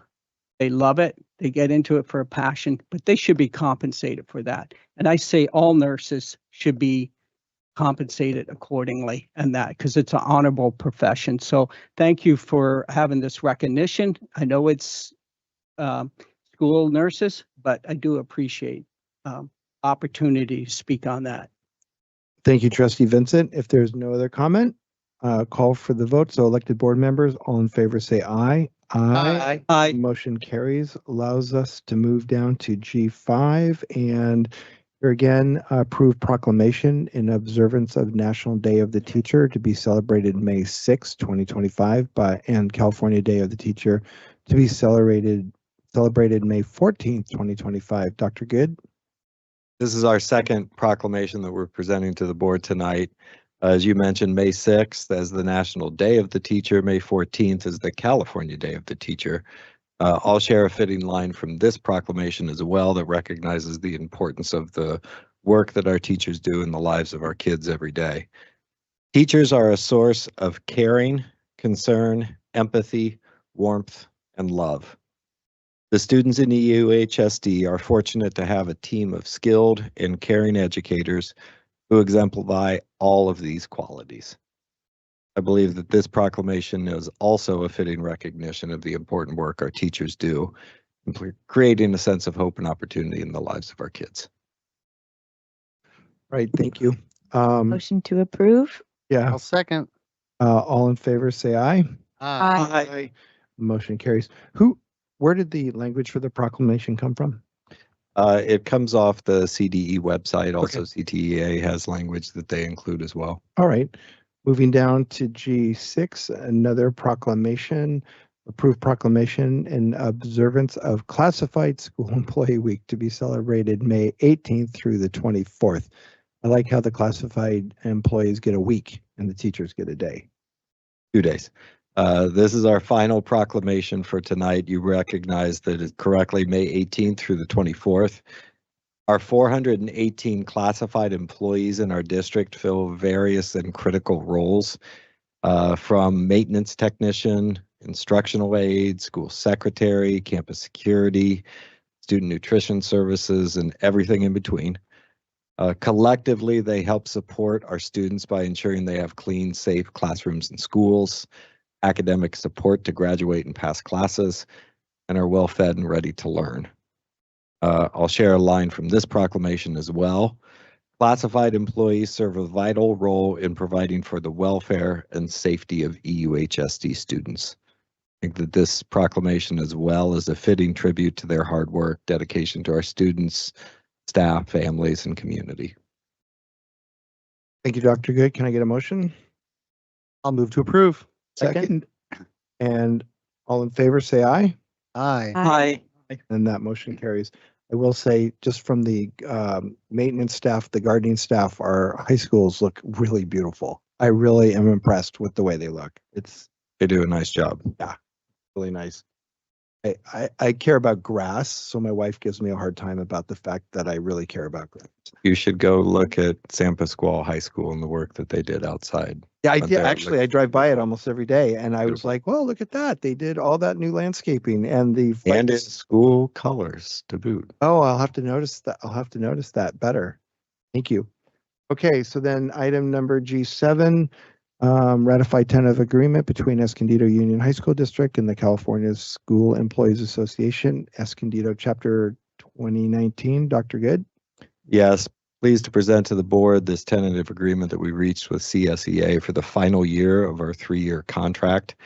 It includes an increase to the salary schedule and an increase to the benefit cap. And I'd like to take a moment to publicly acknowledge and thank the CSEA team for their collaborative, productive approach that helped us reach this agreement in very short order. Rachel Macias, Juan Vargas, Marilyn Engels, Carla Grove, Chris North, Diego Meneses, and Peggy Barrett. And then on our side of the table, myself, Vicki Kim, Amanda Phillips, and Principal Corey Gregory. Happy to recommend this TA for your approval. Thank you. Any motion to approve? I'll move to approve. I second. Thank you. Any discussion? All in favor, say aye. Aye. Aye. Motion passes. We move down to number G8, approve compensation for all classified management, certificated management, non-represented employees, supervisory and confidential employees. Dr. Good. This is a a salary increase for the groups that you just mentioned, that aligns with the salary increase and benefit cap increase that was afforded to CSEA. Thank you. I'll take a Motion motion. to approve. Okay, Second. okay, any discussion before we vote? All right, all in favor, say aye. Aye. And no opposed, so that motion carries as well. We move down to number 9. Here again, action item to approve memorandum of understanding between Escondido Union High School District and Escondido Secondary Teachers Association related to summer school for the summer of 2025 only. Dr. Good. So this MOU with ESTA establishes for summer school 2025 the rate of pay. Also memorializes the pay structure for preparation, planning, grading time for teachers of summer school, as well as includes language to staff school counselors during summer school. I'd like to recognize and thank Mr. Joe Gellermini for his work with me in getting this to the board tonight. All right, thank you, Dr. Good. Motion to approve. I'll second. And I have a couple quick questions. So thank you for putting in where it's located in the LCAP. It has a $ in front of the 213, but I'm assuming that's section 213.67 or, oh, I'm sorry, I'm not. Oh, I'm so sorry. On the agenda items, fiscal impact. Fiscal. Thank you, Christy. That's the number of dollars that come from. Oh, so that's actually, Special ed, there's a separate amount. And oh, okay, got it. Okay, so that's not a section in LCAP. That was a dollar amount. Okay, so thank you. So then to pay for summer school, it's going to be roughly $225,000. That's correct. Okay, think it's worth it? No, I think that's the increased. Oh, that's the increase. You have an estimate, Amanda, on the total amount? I think it's probably about 5 to 6 Million? thousand. Okay, 100,000. Okay. Okay, good. All right. And how many students approximately go to summer school? We had about 2,000. Oh, wow. Yeah. Okay, that's Basically a full campus. over okay, the because it's at one campus. Mhm. And which Orange camp? Glen this summer. Orange Glen, so it rotates. It was at Orange Glen last year when we toured. Okay, that's right. Thank you for reminding me. All right, so we have a motion and a second, and so I call for the vote. All in favor, say aye. Aye. Aye, motion carries. We're able to move on to G10 and receive the Williams report for third quarter 24-25, January through March 25th, not related to Ryan Williams. This goes back. Always confuses me. This is simply an info item, Williams report for the third quarter, as you mentioned. Happy to report there's no complaints. All right, motion. I'll move to approve. Information. Oh, information item, so there will be no vote. Thank you, Superintendent. I was enjoying moving through so quickly. Didn't pay attention. Okay, so Business Services Division, which will be Ms. Phillips. And so items number 1, 2, 3, 4, 5, 6, 7, 8. Let me scroll down here. Are all approved on consent. So is there anything that you have to say about anything? We can talk in the next section. Okay, very good. District operations, section I, adopt the recommended revisions for board policy and administrative regulation 3100 business services. This is an action item, so I will give it to Ms. Phillips first. Yes, so this is a second read. So this was the BP and AR related to the budget, very simple additions, addressing the LCFF multiplier, which is a new form of funding that we have, equity multiplier, sorry, that we have at Valley. And then the really great option in the near future that we can have in 2027 to not advertise things for the budget someday. Wow. Those are the changes to 3100. Okay, thank you for doing that. Can I get a motion, please? So moved. I'll second. Any discussion? All in favor, say aye. Aye. Aye. Motion carries. That moves us down to I2, first reading of recommended revisions in board policy and administrative regulation 3280, business services. Ms. Phillips again. These are brand new, all just CSBA recommended language. We are just bringing them up since they were last touched in 2014. We don't have any real owned property that we are thinking about selling or leasing, just to be clear. The last property the district did have was, we call it the Maple property, but 240. Maple Street. I believe is where we had Center City High School, and that was in 2015, which is probably why this was last touched in 2014. But so it's just coming up for review, and we figured why not just update something that is 10 plus years old. So it just addresses a lot of the language around the advisory committee, things that just need to be updated forever to want to sell or lease. So that's it. For your pleasure and reading, nighttime reading. Any major differences between the AR and the BP that we should be aware of? The BP basically just walks through all the legal government code and public code that has changed over the years, and the AR basically specifically addresses the definition of what like defines surplus land. So that's the major change in the AR. Thank you for explaining that. Saves us having Trustee Williams loaded into AI and get back to us. Would probably tell you great things about this code, I'm sure. I would never do that. Would answer all your questions. All right. Okay, let's get through this. Back to item number 3, first reading of recommended revisions and additions in board policy administrative regulation 4161, 4261, 4361, human resources. So is that going to go to Dr. Good? Correct. As you mentioned, this is a first read, updating board policies and administrative regulations on the general 4161 series. Changes shown on your attachments come directly from CSBA in order to comply with law or changes to existing. Again, just a first read. I would love to say that I had the opportunity to read this in advance. Is there anything that stands out that you'd like to summarize? No, it really just kind of reorders as you look on the first page. It really serves to reorder the numbered types of leaves an employee may take, and then in some ways changes how they're explained. Very good. Thank you. All right, can I get a motion? Oh, wait, so first reading, moving on. Also, item number I4 is also a first reading, no action required. First reading, recommended revisions in board bylaws 9130, 9260, 9310, 9321, and 9400.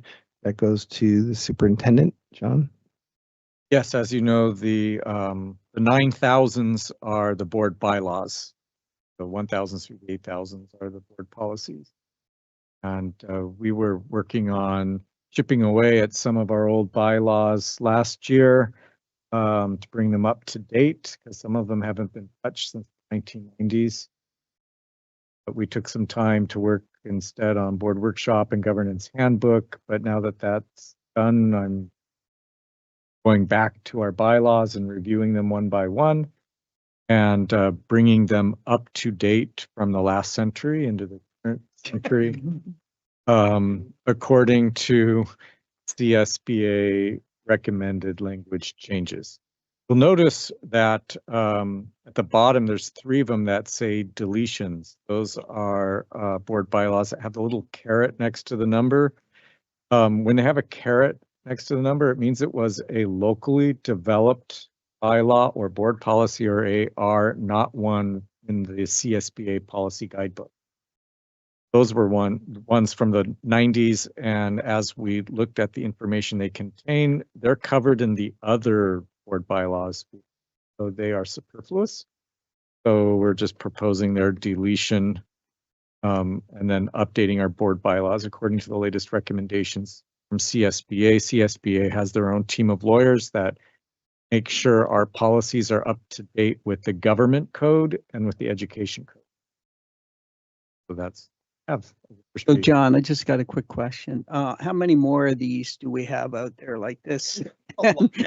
And I mean, it sounds like you got to do a lot of house cleaning here. Well, we're doing a lot of house cleaning. The board bylaws is probably the shortest section. There's probably like 50 of them in there that we'll take a look at and work on. But there's a lot of other board policies and ARs all throughout the 1,000s through the 8,000s. And We should just be disciplined in that every school board meeting, bring a few forward to review them. Even if changes aren't needed, we can at least review them and reapprove them so that they're up to date.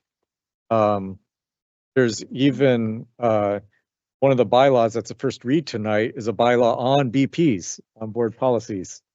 And it suggests how we go about creating board policies, and the fact that ARs, administrative regulations, are actually developed by the administration to develop procedures to carry out the board policies. So it's responsibility of the board to develop and pass board policies, responsibility of the administration to create administrative regulations that carry out the board's intent, the policy.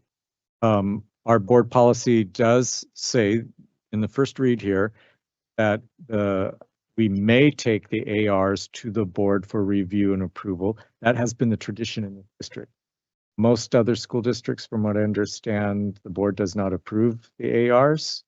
The administrators have them to carry out intent, but if it is board's wish that you continue to approve ARs, we're happy to do that. And our BP, right, our board bylaw tonight says that we can continue board for approval. It is my wish to not see the ARs, for the record. All right. Well, any other comments? Thank you, Superintendent, for doing this. Very interesting to look at, actually, when you finally get into it. So thank you. Any other comments before we move off of item 4? All right. So we have board member reports, and we'll start with Trustee Knight. You for all that are still here and for everyone that was here and left. I do want to acknowledge that we had a student from a charter school in attendance that looked like they were here to speak along with his family and the principal, and I just feel incredibly bad that the time got away from us and that student ended up leaving without being able to speak. So that was a little bit of a bummer. So I would like to figure out if there's a way, because we continue to have some lengthy presentations and a lot of good discussion happening at the board, but I want to make sure that when the public comes to speak, that they are heard within the first hour of the meeting. That was 2 hours that family sat here and did not get to speak. And again, it's it's nobody's fault. I just want to be mindful of that and see if there's a way that we can address that so that while we're doing a lot of acknowledgements and presentations, but that is really important that if we have public comment, it can happen. I was reflecting, I noticed that and was reflecting on that too. In the order that we have the agenda has worked well for us throughout years. But over the last few months, we've been doing an increasing number of presentations, and they are they're taking more time. So we may have to take a look at the order of the agenda and perhaps the presentations move to be embedded further down in the particular cabinet area that they belong to, rather than being up front. I agree. I have. Thank you. Thank you. That was just something I wanted to bring. And otherwise, that would conclude my report and month, and look forward to a lot of happenings over the next 6 to 8 weeks, right? A lot happening. So I have to, updates are very simple. Board, to appreciate Dr. Owens showing up and presenting. To your point, I felt like I had a lot of questions, and he did his best to answer those. And I understand why we wanted to cut things short. But I do have a lot of respect for him. I didn't mean to disrespect him by saying, let's, move it on, because I still had a lot of questions that I felt needed to be addressed. But I do want to sincerely say I appreciate him showing up and sharing. I do still want to discuss with you on the safety aspects of our students in special ed, and as well as the teachers and others, to make sure that things are in place to protect them if there are any that may occur, that we have a predictive and preventative place. So, and I sometimes I get long at Newfie. The Newfoundland or and you. You got it, the Newfie in me. So anyhow, and I just want to acknowledge again the ethnic studies, great job that everybody, an effort that was put into it. I think we got to showcase curriculum, and we should be very proud what the team has done. So that's it for me. Thank you. Trustee Durney. Thank you. Yeah, I do like the presentations, but I do think to move them back and maybe limit the amount of the deep dive we try to get into, because I think we were getting a little too deep. Maybe for something like that, we need to schedule another meeting. Or maybe limit the content to be more specific when we ask for somebody to show up. Be very specific what our expectations are. I didn't mean to take your time away, Bill, but I think that's very important point you brought up there. Then I did have a couple of questions. One point that was brought up was that our administrative costs are higher as a ratio compared to other districts. And that may be true, but I'd also like to ask, are our administrative costs classified the same as everyone else too? Because some places may have this position as an administrative and other school districts may have it as a classified. And if so, that would increase our administrative overhead. So I'd like to see if we are actually comparing apples to apples, or are we not? I think I can partially address that, Member Durney. I know that in our district, we have several employee groups, I'll say, that are included in management that are very atypical and not included in management. For instance, social workers are typically not included in management ranks. School psychologists. I feel like there's a couple more off the top of my head, but those in particular. So those would normally be included as a classified or certificated account. Yet we're now including them as administrative overhead. Correct. Thank you. Correct. Okay, that helps with that one. The other thing I want to mention is about, and this is not going to be popular, and I'm going to hear about it, but who cares? Public comments. I've been on the board for 10 years. I've been watching public comments, and I'm going to call out a specific group on this one. But I've been watching them come to this meeting for the past 10 years. They take more and more time, and their comments are getting more and more venomous. And, for the past year, maybe Esther showed up maybe half the time. And half the time they're here, they just, let me give you our version of your finances. And I'm wondering, do we need to hear again and again and again? And do we need to put limits on how long that we have to hear and listen to say, hey, you're not doing this? And I know that's not popular to say, but I'm going to say it. So thank you very much. Well, luckily the First Amendment still reigns, Bill, and you did not violate any of it. So thank you for your comments on that. Trustee Williams. I would have a follow-up if I quickly on that. I would be curious to find out what's typical practice across perhaps the state when it comes to standing comment reserved for your labor partners. Wasn't something that was an automatic given to county labor partners. I worked at the county. But I am curious that you bring up a good point. It is a standing item that sits on our agenda, and if it was utilized twice so far this year, or whatever the ratio is, and what is that a common practice? I like to look at what's out there and where do we fit into the spectrum of what's happening out there. So that might be useful information. I will second that. We'll do that. I can tell that the superintendent is taking notes on that, Trustee Knight. So I know that will come up at the next meeting. So they are obligated for freedom of speech, my understanding. So I don't know if we can limit it there. Well, the It issue must is be. where we put it because it can go under public comment. So they're going to do some research on that. Excuse my ignorance.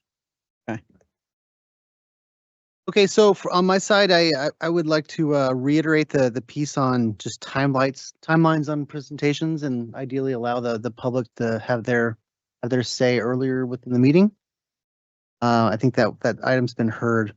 Also, regarding what Bill said in terms of the how we budget and classify different expenses, especially on the salary on an administrative standpoint, I would recommend that we try to change how we're classifying it so that they kind of runs in line with general standards. So comparisons like this can be more in line, even though it hurts our percentages here. And then also I actually I did run ChatGPT up here on the stand here, and and in doing so, I did see the numbers that were shared in terms of us having a higher, per student pay in terms of administrative salaries and benefits, as well as total administrative costs. So it validates the data that was shared there. Assuming that the categories aren't, not apples to apples. But at the same time, I did the same thing for teachers' salaries and benefits, right? And that one also ranked higher than everybody else's. So just wanted to share that apples to apples comparison, right? But I do think that if we're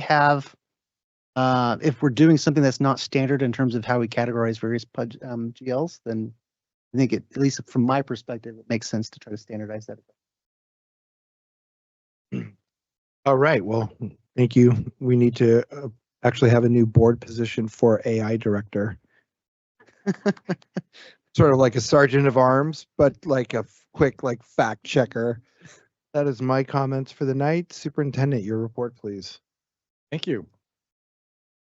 This week, we celebrate Adult Education Week. Escondido Adult School is a vital part of our community, empowering individuals with education, job skills, and new opportunities. Adult education changes lives by helping people achieve their goals. We celebrate the dedication of our educators and students who prove that learning has no age limit. We also celebrate National Assistant Principals Week. We have wonderful assistant principals who support our students and staff, and I thank them for all they do, even if they don't get their own proclamation. The coming days and month, we will recognize bus drivers, administrative professionals, principals, school lunch heroes, school nurses, teachers, and classified staff. We kicked off celebrations by holding a visual and performing arts showcase at the California Center for the Arts for the first ever EUHSD Arts Expo. Congratulations to all the staff that participated and helped make it successful. In recent news, the San Diego Football Club announced last week that they have acquired Sampasquah High School alum Milan Ilaski on loan from FC Nordsjælland, its sister club in the Danish Superliga. The 25-year-old attacker is expected to remain with San Diego FC through July. The school year has been going by quickly. It's hard to believe that we have only 32 school days left in the school year calendar. I'm looking forward to all the upcoming celebrations and student performances. I'd like to wish everyone a wonderful spring break. Students will not have school beginning day after tomorrow, Thursday, April 10th, through Monday, April 21st. We look forward to welcoming our students back to classes on Tuesday, April 22nd. Before ending, I'd like to remind everyone that the Sampasquah High School's Super Nerds will compete next week from April 16th through April 19th at the 2025 First Championship in Houston, Texas. World Championship will have 800 different robotics teams from across the world. They are currently expected to be ranked number 32 at the World Championship level. The team will also get to meet 3 teams that they have been mentoring remotely, 1 from South Africa and 2 from India. Best of luck to the Super Nerds. Thank you. Excellent report. Thank you, Superintendent. So then Any remaining public comments? I don't have any cards for that, but just checking with everybody out there. I see there are none. We're not going back to closed session, are we? Do not need to. We do have dates to remember. Okay, go for it. We will have, in addition to spring break, as just mentioned, a board workshop. This one focuses on the LCAP on May 1st. So the next time we meet as a board will be May 1st. And then our regular board meeting will be on May 13th. Thank you. Yes, I appreciate the board all the time, you guys, and the cabinet for all the time you guys put in on all this. It's definitely a lot. But thank you for all that. And so at 9:44 with my new contacts, I can see clearly, I adjourned the meeting.